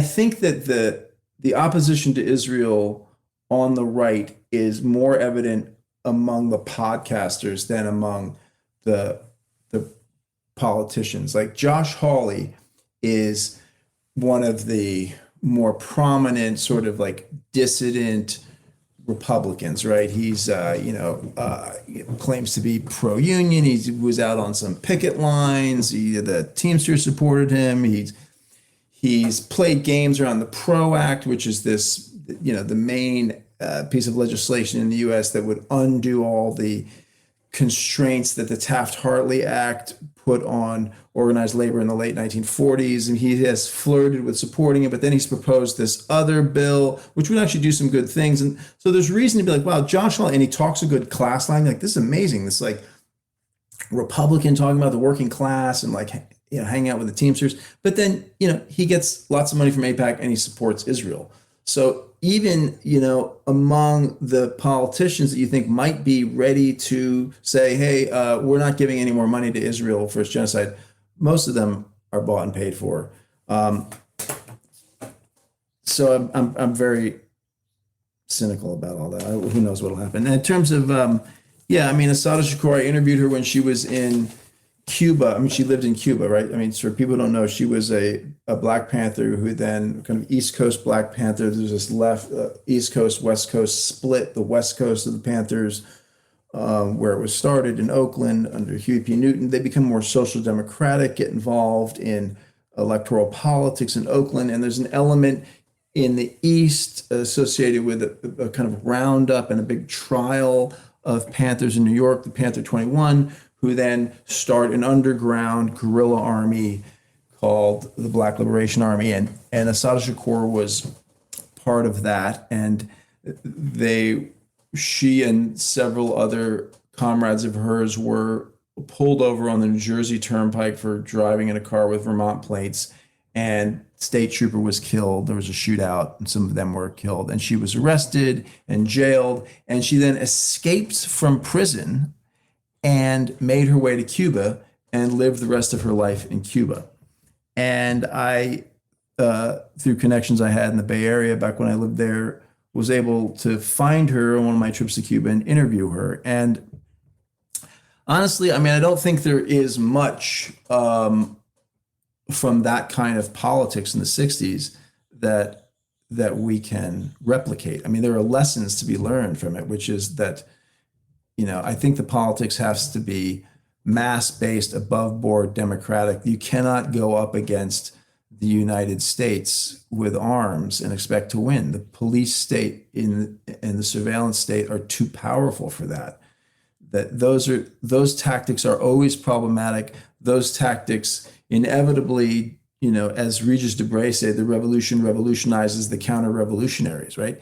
It builds up the justification for repression. It builds up the repressive apparatus. It builds up the whole politics of authoritarian politics of order in every country that it happens. And that's not to say that armed rebellion is never successful or never justified, but it's highly problematic. And the 1960s and 70s saw a moment of a lack of realism around that, or whatever. Not to be too harsh on them, they they saw, radicals all over the world saw the success of the Cuban Revolution. They saw the success of the Vietnamese Revolution, and then they tried to replicate that sort of stuff. And it was, in retrospect, a big mistake. And so I think that's the main lesson in terms of tactics from her. But nonetheless, I had respect for the bravery of the attempt. But I never thought that was realistic. I always thought that stuff I was always kind of fascinated by it, but I also thought it was kind of ridiculous to think that you could go up against the US government and win by force of arms. So, and that's one hopeful moment. One hopeful thing about this moment is I think the way in which the DSA is winning these elections is really interesting. And I mean, some of these people who've been elected say some silly stuff, but it's like, I think Zoran Mamdani's focus on affordability is really good. And also his ability, his willingness to use power rather than, win a little institutional power and then cautiously guard it and hoard it like it's a little bit of, cash that you can't spend. His theory is, no, you invest it, take on these incumbents. Like, you've got some power, so use it, which is risky because you can lose it if you use it. Use it to try and build more power. And at least in this last round of elections, the DSA, led morally by Mamdani, has been successful in that. Hopefully they can deliver, at least at the level of New York City, some real positive gains. And I haven't been following it too closely, but I think he's trying, and hopefully, DSA can move away from the Baroque, esoteric, ultra leftist demands around language and this and that, and move towards a mass politics. I was glad to see that Mamdani backed off of, he pledged $65 million for trans surgeries, including for youth. And then when there was a big report came out not long ago about the total lack of science around these kinds of medical interventions with children, he reduced the overall amount to 15 million and excluded minors from having any kind of public subsidy for their surgical interventions. I think that's wise politics. I'm not saying that no one should ever do that. I'm not saying that, but I'm saying I don't think that's a wise use of public money, and I don't think that the science is there to justify medical interventions for children like that. That's what I'm saying. Well, no. And the science is there to demonstrate links between these hormones and serious consequences from a series of cancers, renal failure, and more. There was a very interesting study that's been used by many of the people doing advocacy work in the UK around sheep and the synthetic hormones. And this is something people should really be careful about as they advocate for a cleaner environment, a better future, better health, that it's a double-edged sword. As we've just passed through the 4th of July, you have expressed deep concern that the contemporary left's what you call facile dismissal of the Constitution is out of touch with political reality. Now, many people who have not studied American history or even international studies might not know that the U.S. Revolution was an incredible jumping off spot for many other countries, to include France. And then Haiti. And then, of course, Haiti. Yes, it was Toussaint Louverture. I mean, this is, and more. Why do you think this dismissal is a strategic or intellectual error on parts of the left? Well, I think it's kind of unconscious posturing. I mean, I'm thinking mostly of Jacobin's recent issue, Burn the Constitution, which when you actually read it, then article after article ends with sort of like, yeah, but the Constitution is also, pretty democratic, but there's a kind of like, I don't know what it is, like a posturing of like, oh, burn the Constitution, smack down with the Constitution. First thing is, what if we did rewrite the Constitution right now? who do you really think would control that process? Probably the right. The Chilean left ran aground and had a total disaster when it tried to rewrite the Constitution, which it probably should, but it's like it became this NGO-driven ultra-left thing with all this esoteric nonsense, and then it went to the voters, and the Chilean population rejected it because it was woke NGO talking points, right? So that was a total disaster. I mean, and that's a lot of what would get pushed, and it would probably be defeated by really right-wing stuff.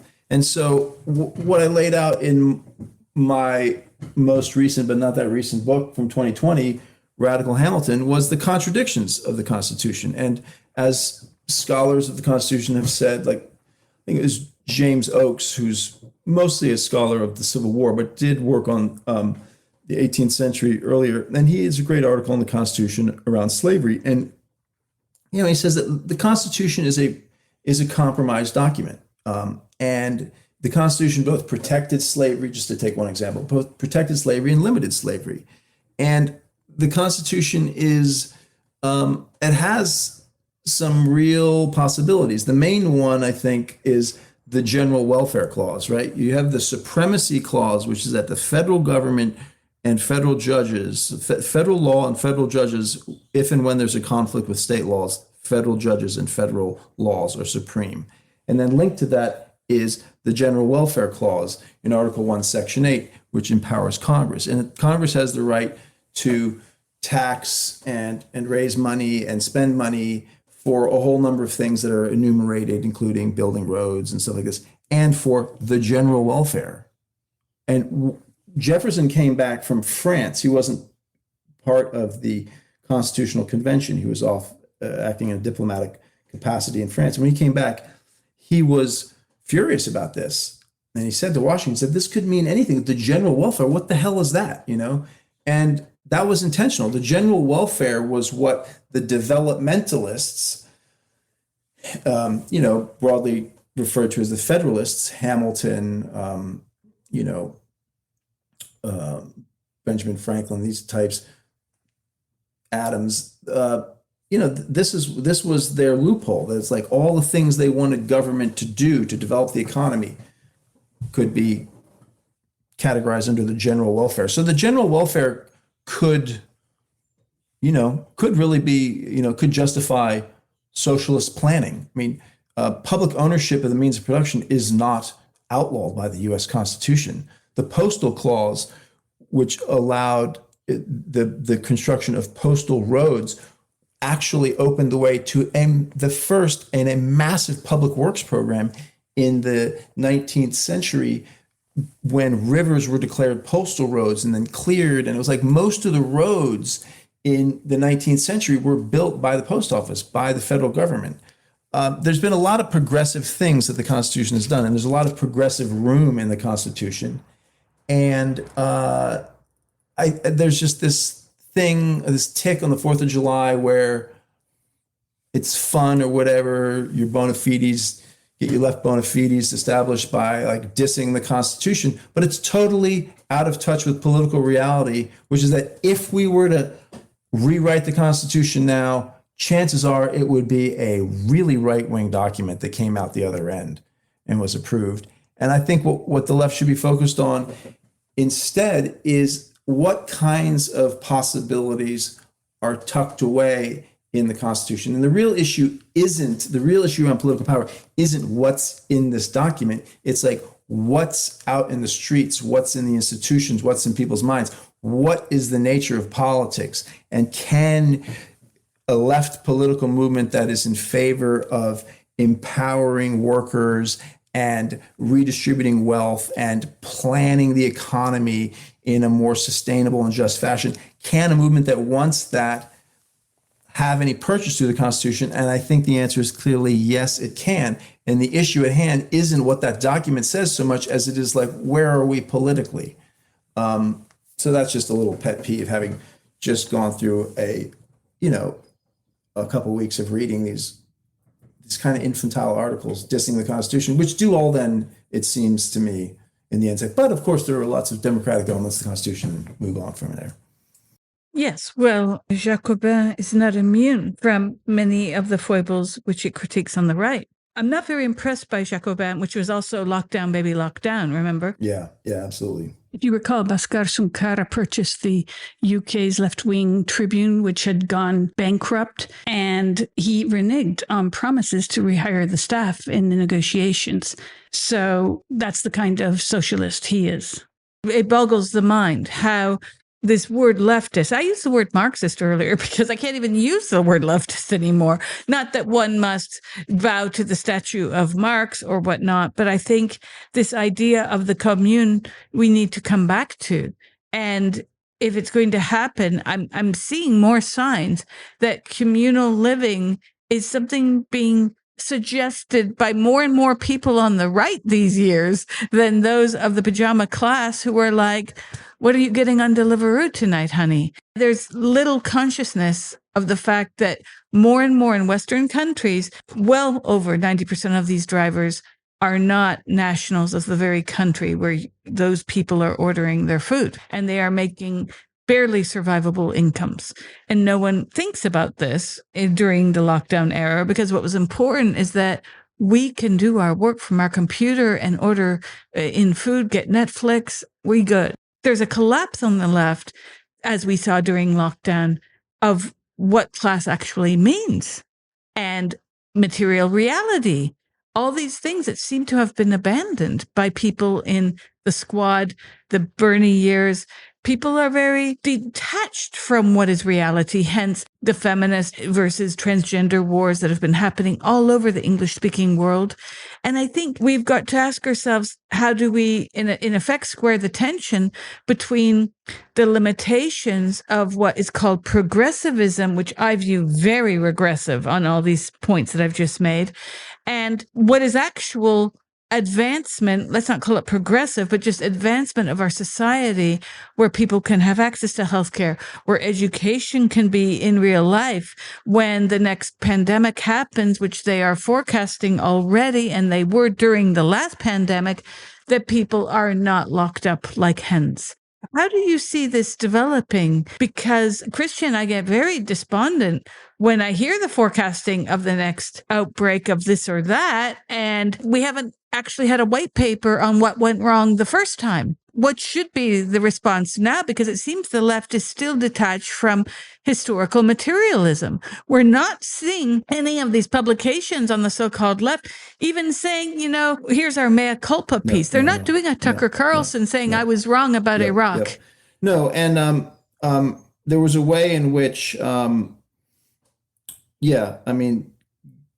genocide in Gaza allowed people to just sort of move on. Because it was and is so horrible. It was just like, this is an emergency, and so never mind. There was no like, why you want to talk about old stuff? Like, look what our tax money is doing. And I get that. I mean, that's real. But that's part of why I think there hasn't been any reckoning, and I don't think there will be. The left suffers from scientism, from an almost religious worship of science, a fetishization of reason, this idea that human beings through the scientific method could know everything and possibly do everything. And that engenders a kind of arrogance around medicine and science. But then also more specifically, there is a very well-developed, detailed history about public health and biological meddling and bioweapons and biodefense that have been published that the left cannot allow itself to address, because it is like a kind of Pavlovian conditioning by the institutions of society around its respectability. And so RFK, he's not perfect, but like RFK is declared persona non grata and mocked. You don't go anywhere near him, right? Anything labeled conspiracy, you don't go anywhere near it, right? I mean, the left has such, and this is a point that my father made a lot, right? Is so obsessed with its respectability that it censors itself and denies itself access to certain kinds of knowledge. And so step one is really understanding the history of the last pandemic and the deeper history of all that. And what it is, as you know, and I'm sure many of your listeners know, it's like there's biological warfare programs during World War II. The Nazis and the Japanese invest more in that than they do in atomic power. The US has a biological warfare program as well, but it invests much more money in atomic weapons. That wins the day. The US then brings on board large pieces of the German and Japanese biological warfare programs. There is a biological warfare program. It's part of the early Cold War, germ warfare as it's called. There are a number of disasters that are associated with this. And then eventually, by the mid-late 60s, the leadership of the U.S. Armed Forces are increasingly opposed to biological warfare. They call it the poor man's nuke. This is all laid out in a hard to read, but a really good book, Redacted, by Nicholas Baker, which pretends to be a history of the Freedom of Information Act, but it is really a history of the U.S. biological weapons program. So under Nixon, there is an international treaty that Nixon is one of the key architects of that ends the biological warfare. And this has the support. I mean, when Nixon comes to office, there is one of the longest it's not one of it. Baker says it is the longest environmental protest in American history. I think it was 109 days. People were camped out in front of the White House protesting germ warfare because there had been, like, in Utah and a couple other places, there had been they dropped some anthrax in the wrong place and they killed a bunch of cattle and almost affected a small city and this kind of stuff. So Nixon leads the way on creating this treaty.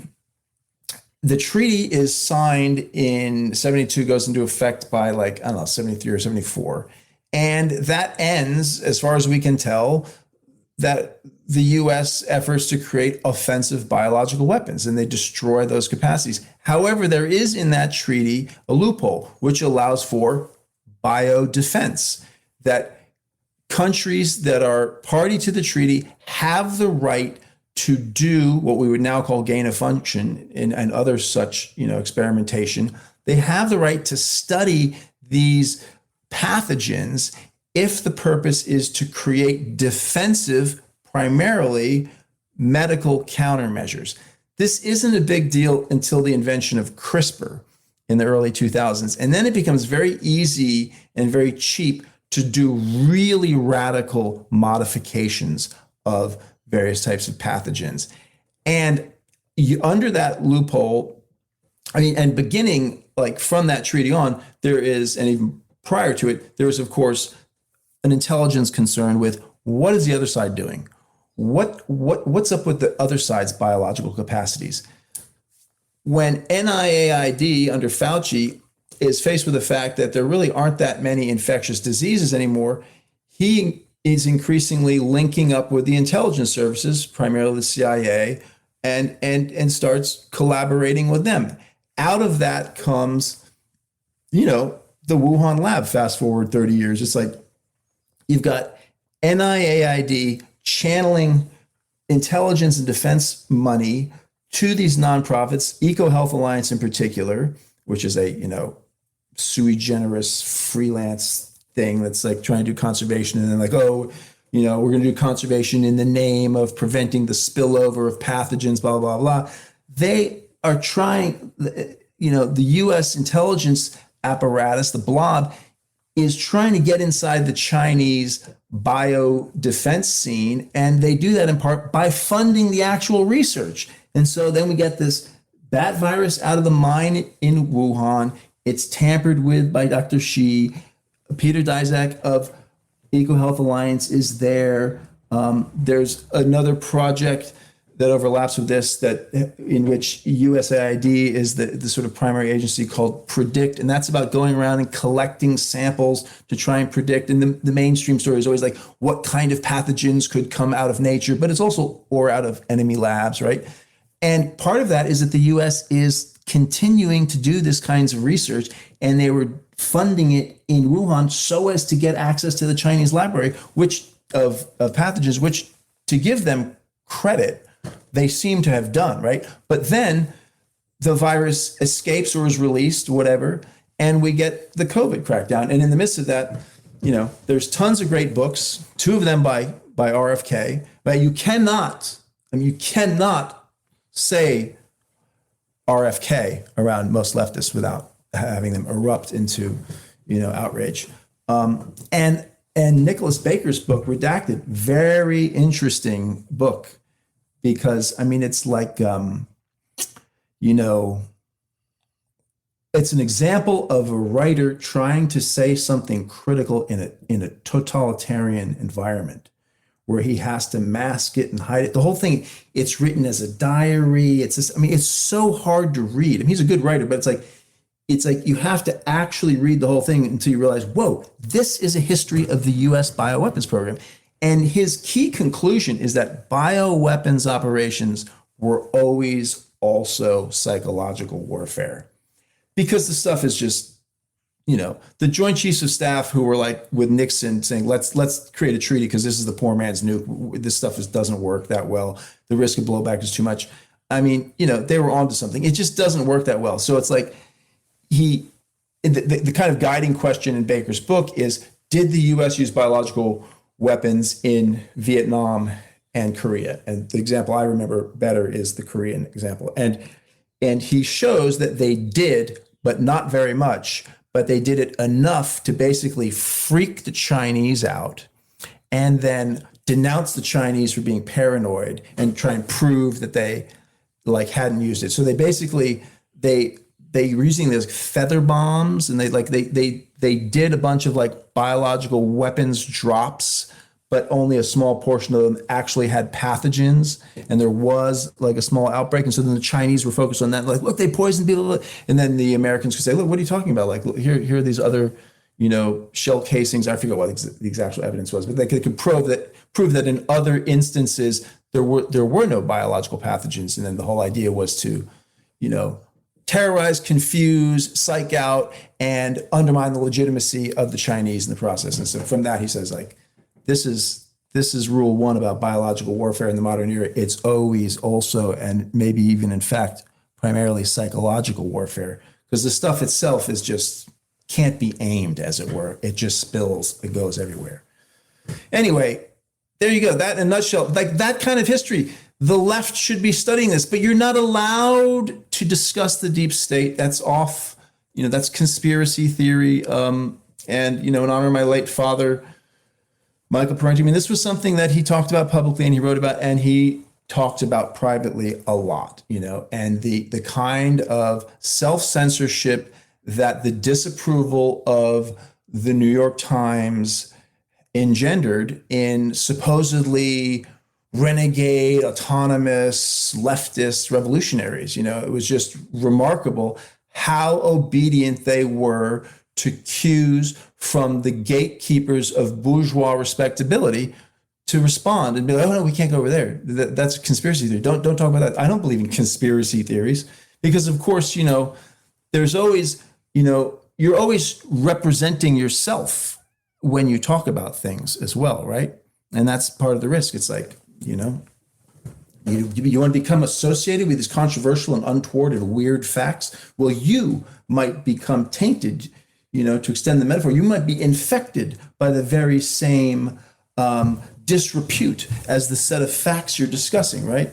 And so that's what the left should do, among other things, to prepare for this, is to get real about this stuff and stop being such wimps about this. So fucking what? The New York Times calls you kooky or this or that, but the left polices itself so vigorously. It always has. It always does. An example of this was Gabriel Rockhill's book, Who Paid the Piper. The response to that book is outrageous. It is unbelievable. I'm not saying that he doesn't have a problem here or there, whatever, but it's the main left-wing response was to ignore his central argument, dismiss him in condescending ways, and then maybe defend the Frankfurt School, for what they're good at. But the thing is, Gabriel Rockhill does not critique the Frankfurt School's critique of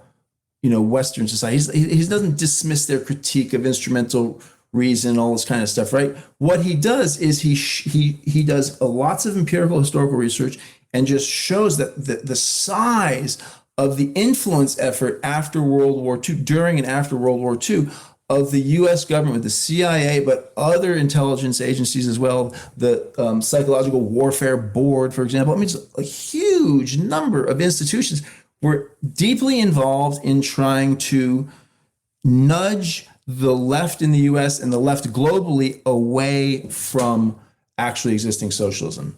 That, he picks up the story where Francis Stoner Saunders left off in Who Paid the Piper, which is also known as, published in the UK as Who Paid the Piper, published in the US as The Cultural Cold War. And I mean, it's like Rock Hill's main contribution is to document the extent of the US government's covert psychological, ideological warfare / nudging operations. He critiques the Frankfurt School for having accepted this money and for having opposed actually existing socialism in ways that he doesn't like. And he defends actually existing socialism in passing in ways that might be a little vulnerable. He does not actually dismiss the Frankfurt School's more reasoned critiques, but the response in Jacobin, for example, the response across the kind of respectable Trotskyist influenced left has been appalling like that. And they just totally ignore everything that Rock Hill did that's original and good and new. Now, if you want to criticize him for like being too soft and uncritical on Third Internationalism, go right ahead. But don't ignore what he's laid out about this, about the deep state, about the intelligence services of the United States having a long history of trying to influence people's political opinions and crucially their efforts to shape the left. The realization that you can't just massacre and liquidate the left and make it go away, though they were doing plenty of that across the global south. But you also have to accept this is like an endemic condition. In a class society, you're going to have this, Well, interestingly enough, the left was able to see this when it came to blowback. This is exactly what the U.S. did in Afghanistan, right? Trying to get on the good side of the Mujahideen to fight their enemies, the then USSR. It's blowback of another sort and a much more dangerous one if we think of what could have gone even worse than just COVID. Imagine if this had been an Ebola project. The reality is that it's the same. We go into places, try to finagle our way through, whether it's USAID. Again, the left is very bad at taking criticism of what these organizations do. It's just bad that it was shut down because Trump did it, right? And they're not able to understand the history behind what has been allowed to exist or what has been built as a means of operations, psyops, and otherwise. I've been really shocked by the lack of self-critique from the left in general. And this is why I will tune in and hate me or love me, but I'll listen to Candace Owens and people are like, she's not a journalist. I'm like, if someone kills me, I want her to investigate. She's amazing, yeah? And she even says, this is my theory. I haven't had time to check it out yet. We're taking this next week to look at this and this. It's amazing. This is the kind of journalism that everyone should be doing because I've said openly, I don't think she's necessarily right about Brigitte Macron being a man, but that's not the story there. The story that she uncovered was the kingmaker who put Macron in power. And she tells that story. It's phenomenal. And it's the same story that happened as to who put the Bushes, who put Obama, who put the Clintons in power. We've got to start to look at these oligarchical structures that pervade Western democracies that we claim only exist in the quote unquote third world. No, these systems exist in the West. You hit upon Epstein Island and the problems that the left, again, does not want to accept about the way that politics is done. Well, some on the left, I mean, like Yeah, My good friend Ryan Grimm at Dropsite. I mean, they've been very good on covering the Epstein stuff, even as the left and center left have now branded this is like kooky and you have to stay away from it. I mean, they're like right. on it. Right. So Could you talk a bit about the way in which I think a lot of us are very naive about the way power works? People say, well, why did Trump say he was going to release the files and he hasn't? And of course, other people say, well, because he's in them. The Trump derangement syndrome folks are like, because he's in them. Well, it could be much darker than that. It could be much, much darker. yeah, I mean, yeah, well, who knows what the answer to that will be. It was Russell Jacoby, by the way, who wrote this, like, I think the most horrendous article attacking Rockhill in Jacobin. I just couldn't believe it. I was so disheartened. Could not believe that the instinct was, oh, turn away from any expose, any history of the deep state. Respectability first. That just proves the really, truly bourgeois nature, PMC nature of the left. But yeah, I mean, but one thing about, yeah, what we're talking about before is, I mean, the Epstein thing is really interesting because it's been a major blow to this kind of self-policing. I mean, the world was forced to acknowledge a lot, even as there's a lot of denial and they're trying to get away from what Epstein has revealed. But it's like this guy clearly linked to governments, right? I mean, like the Ehud Barak staying with him. This is from Dropsite. This is Ryan Grimm.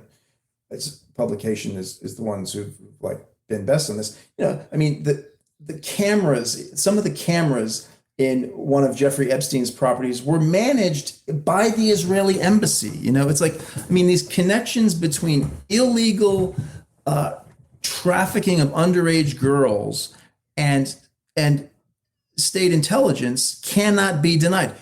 Can it be overstated? Certainly. Like, do we know all that? No, we don't have all the answers. Is it the only thing that matters? No. But it's like, this is a real part of power. This is a piece of the puzzle. It's not the whole puzzle, right? But it's an important piece of the puzzle that needs to be understood. We can't have a theory of state if we don't first have a description of what states do, you know? And state power is pretty important for the reproduction of society and for political change, right? So it's imperative that we think about these things, even if it upsets our middle and upper middle class senses of decorum. So, I mean, that's what's so kind of amazing about Epstein. Things just got out of control. I love the kind of how the thread got pulled. It was some mom, right? I mean, the way the ship started going off the rails when he's preying on young women, mostly poor girls and young women from troubled homes. And then there's one girl who's like 14 from like an upper middle class home, and her mother finds in her shorts $300. This is down in Broward County, Florida, right? I think, or Dade County, Florida. And she flips out. She's like, what are you into drugs on? And she's like, no, I'm not into drugs. She's like, just some creepy old man, like, gave me money to give him a massage. And that mother freaks out and she goes to the DA and she demands action. And the DA is, what's his name? Acosta, I think was his name, right? Who becomes Secretary of Labor under Trump in the first administration, right? And he's like, okay, yeah, well, we'll get on it. He takes it seriously until he receives, and Epstein is in fact like arrested and put on trial. And then there's a visit from Epstein's quote unquote personal lawyer, and Acosta, when he is being vetted for his position as Secretary of Labor, says, well, I was told that Epstein was above my pay grade, that he belonged to intelligence, right? And so Epstein they don't just drop it, they do convict him of, I think, of like pandering, like of doing business with adult prostitutes, which is, one of the things he was doing, because not all the women that he was engaged with were underage. So they get him on this, more standard vice crime that has isn't like, is nowhere near as loathed and as harshly punished as, raping kids. And that's how the whole thing begins. And it just never really goes away after that. And you know, I find it hopeful that, the masses of people are seeing this, engaged in it, learning about it. I mean, I think most people in America, maybe not most, but I would say probably about half of Americans are like, yeah, he did it. Probably way more than that. People are just like, yeah, of course. Of course, this is what happens. Elites are creeps. It's like if you've got more power than God, like, sure, why not? Look, Bill Gates, nerdy little Bill Gates, even he is like, cheating on his wife, drugging his wife with doxycycline or whatever when he gets herpes or something like that. It's just like, it's all a matter of public record. And people, even though the chattering classes refuse to write about it and have discussions about it, it's been reported. It's on the record. It can't go away. And so then regular people know about it and they think about it. And then we've got this alternative media ecosystem of which you are an important part. It stays alive. And so I think all of that is good. That's all good. And no, yeah, we're not trying to reduce everything to that. It's not everything. No, it's one more ingredient along with all the structural critiques and all the other stuff that everyone has been laboring for 150 years to think about. And, it doesn't negate all that, but you add it to it. And it's like the phobia around this, the bourgeois phobia about seeming strange because you're going to talk about, untoward things like the fact that kids are raped and trafficked, for the purposes of compromise, by intelligence services. Yeah, it happens. We've got proof of it. I have a story that'll shock your socks off, perhaps. When I found out about the second child trafficking operation, my second week in Haiti, it was the two teachers that myself and many other NGO workers were renting a room or space in the hallway from. Okay. I was in the hallway, sleeping on a sleeping bag. It was my second day there. They had invited me to the school, knowing that I was a university professor. They wanted me to come and see what they had created. I was very excited. I thought this is going to be like liberation theology moment for me. I'd done work on this in Nicaragua, watching schools being brought together through communal work, education, and the Sandinista government funding this. No. What I found was one of the teachers took me aside that very first day. And she said, I don't know how to tell you this, but some of the kids are not here that were here last week, and they're being brought over the border to the Dominican Republic. That means one thing. It does not mean they're going to the Holiday Inn for fun. What happened is I go back to the home. So this teacher was like a whistleblower. Yep. I went back to the home when the teachers were still there. These two women. Haitians, by the way. There's a bigger story there. I read about it in my book. Go back to the home. And I find these people that have been renting from these two women for many weeks, even months. And I said, this is the deal. I'm going to have to do something because I cannot, this is crazy. I'm leaving. And I said, who wants to come with me? I'm going to go to the Haitian police office. It's right next to the UN complex, MINUSTA. And they said, well, we'd like to, but where would we sleep? That's what they said. Where would we sleep? They were worried about where they would sleep. And I said to them, and these are students or these are teachers you're talking about? These are Americans, British, French, people who came over to top off their goodwill nature card. You know what I mean? Yeah. The bleeding heart that likes to do well by doing good. Yes, exactly. And I looked at them and I said, kids are being trafficked. They are being brought to the Dominican Republic to be raped. Okay. And you're worried about where you're going to sleep tonight. Let me tell you where you can sleep. The church. There are churches here where loads of Haitians are sleeping because they're too afraid to sleep in their own homes, even if their homes weren't toppled by the earthquake. That shocked me. I got to tell you, really shocked me, because that's what I heard. And there were like 12 of them. Not a one was like, let me. So I went. And they didn't dispute this. No.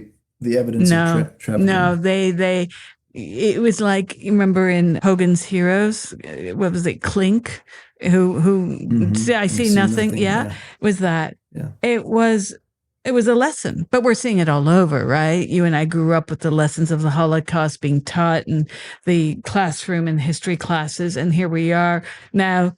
The boat has turned over and we're seeing great denialism by people whose ancestors were caught up in the genocide in Europe and were caught up in pogroms far beyond that. So I think that it's all about number one is a social and ethical problem that we have to get to, because when this happened, I went right over to the Haitian police, and that's another chapter, but they were embattled because Haiti has 10,000 NGOs. I say 10,000 NGOs. This is insane. And that's where these two women got their cue from.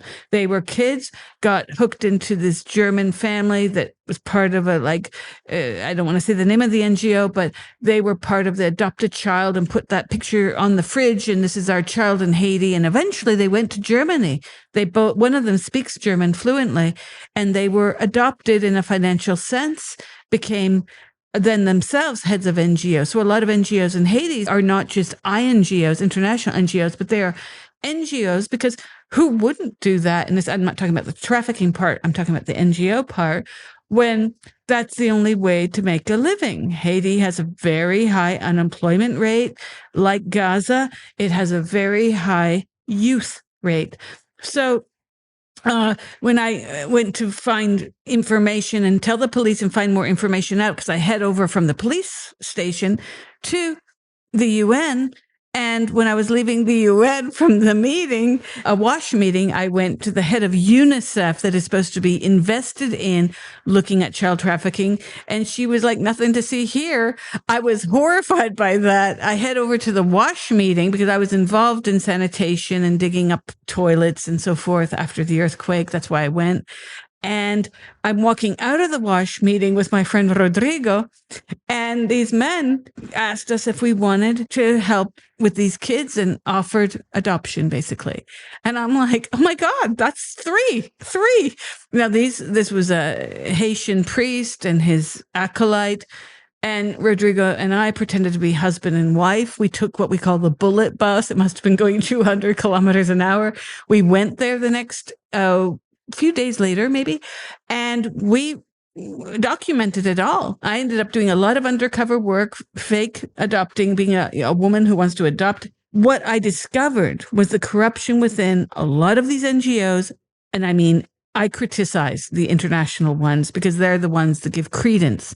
And the robbery by the Clinton Foundation of those $10 billion that were allocated to Haiti. Nobody has said anything about this to this day, Christian. They built they got an Irish telecom company come in for $2 billion, then the Clinton Global Fund did nothing that we know of, right? Well, you know what they did? I've documented this as well.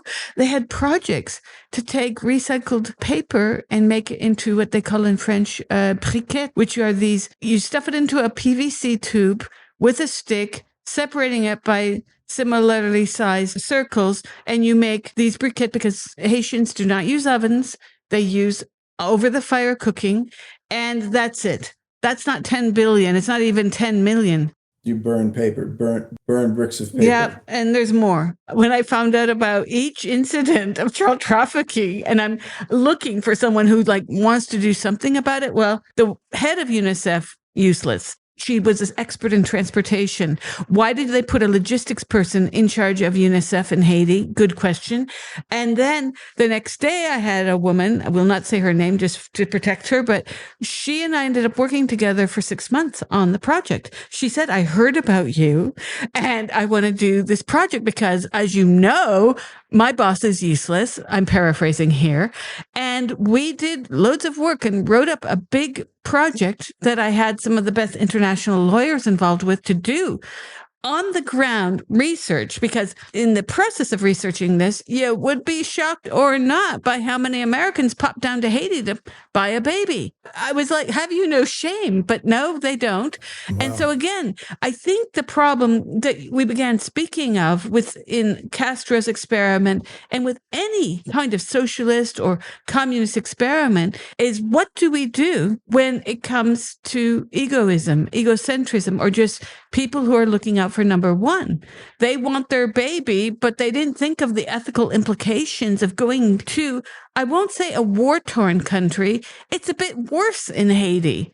It was an economically deprived country for decades. You know the story about our country's relationship. Paying reparations to France until the 1930s or something, right? Exactly. They had to pay for their own unenslavement. I mean, and then the relationship even from FDR, he's idolized, but there's a lot of criticism to go on from what he did with both Haiti and Nicaragua.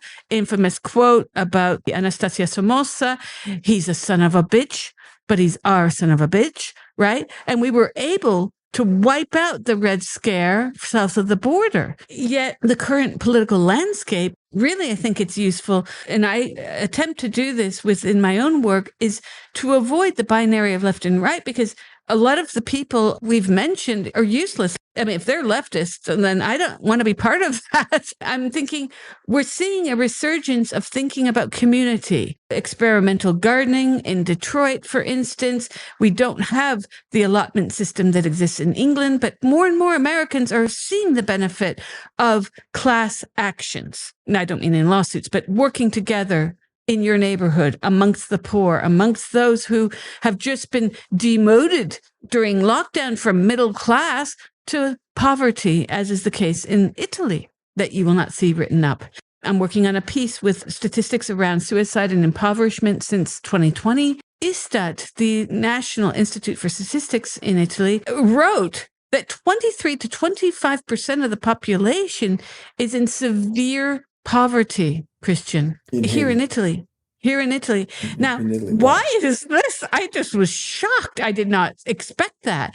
But I shouldn't be surprised, because since 2020 and 21, especially when we could get out and see all the shuttered shops, no, that was a lesson in. And that's a much bigger sector in Europe, particularly Italy, than ever was in the United States. These small businesses. Absolutely.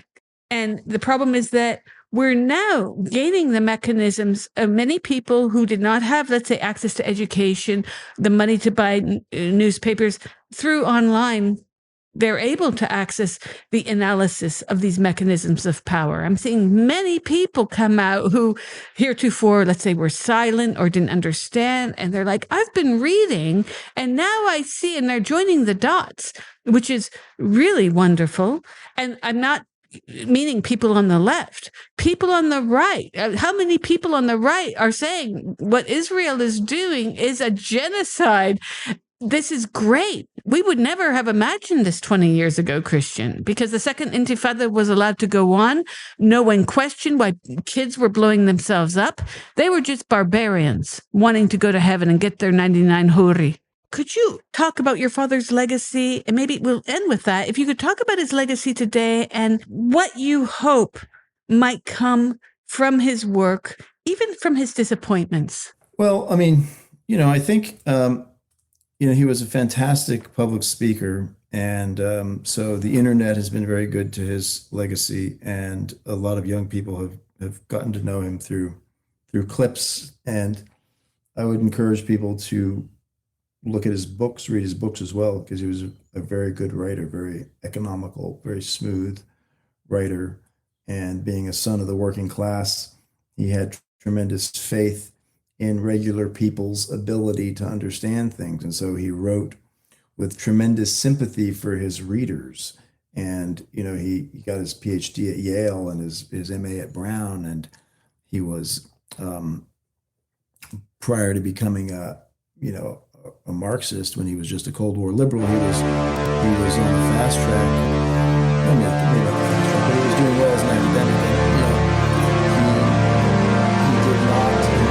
He did not, he had no tolerance for obscurantist academic writing, he wrote very clearly, and that was because he had faith in regular people's ability to comprehend these complicated realities and in their desire to understand them and then to act on it. So I hope that people continue to read his work and not just look at his videos.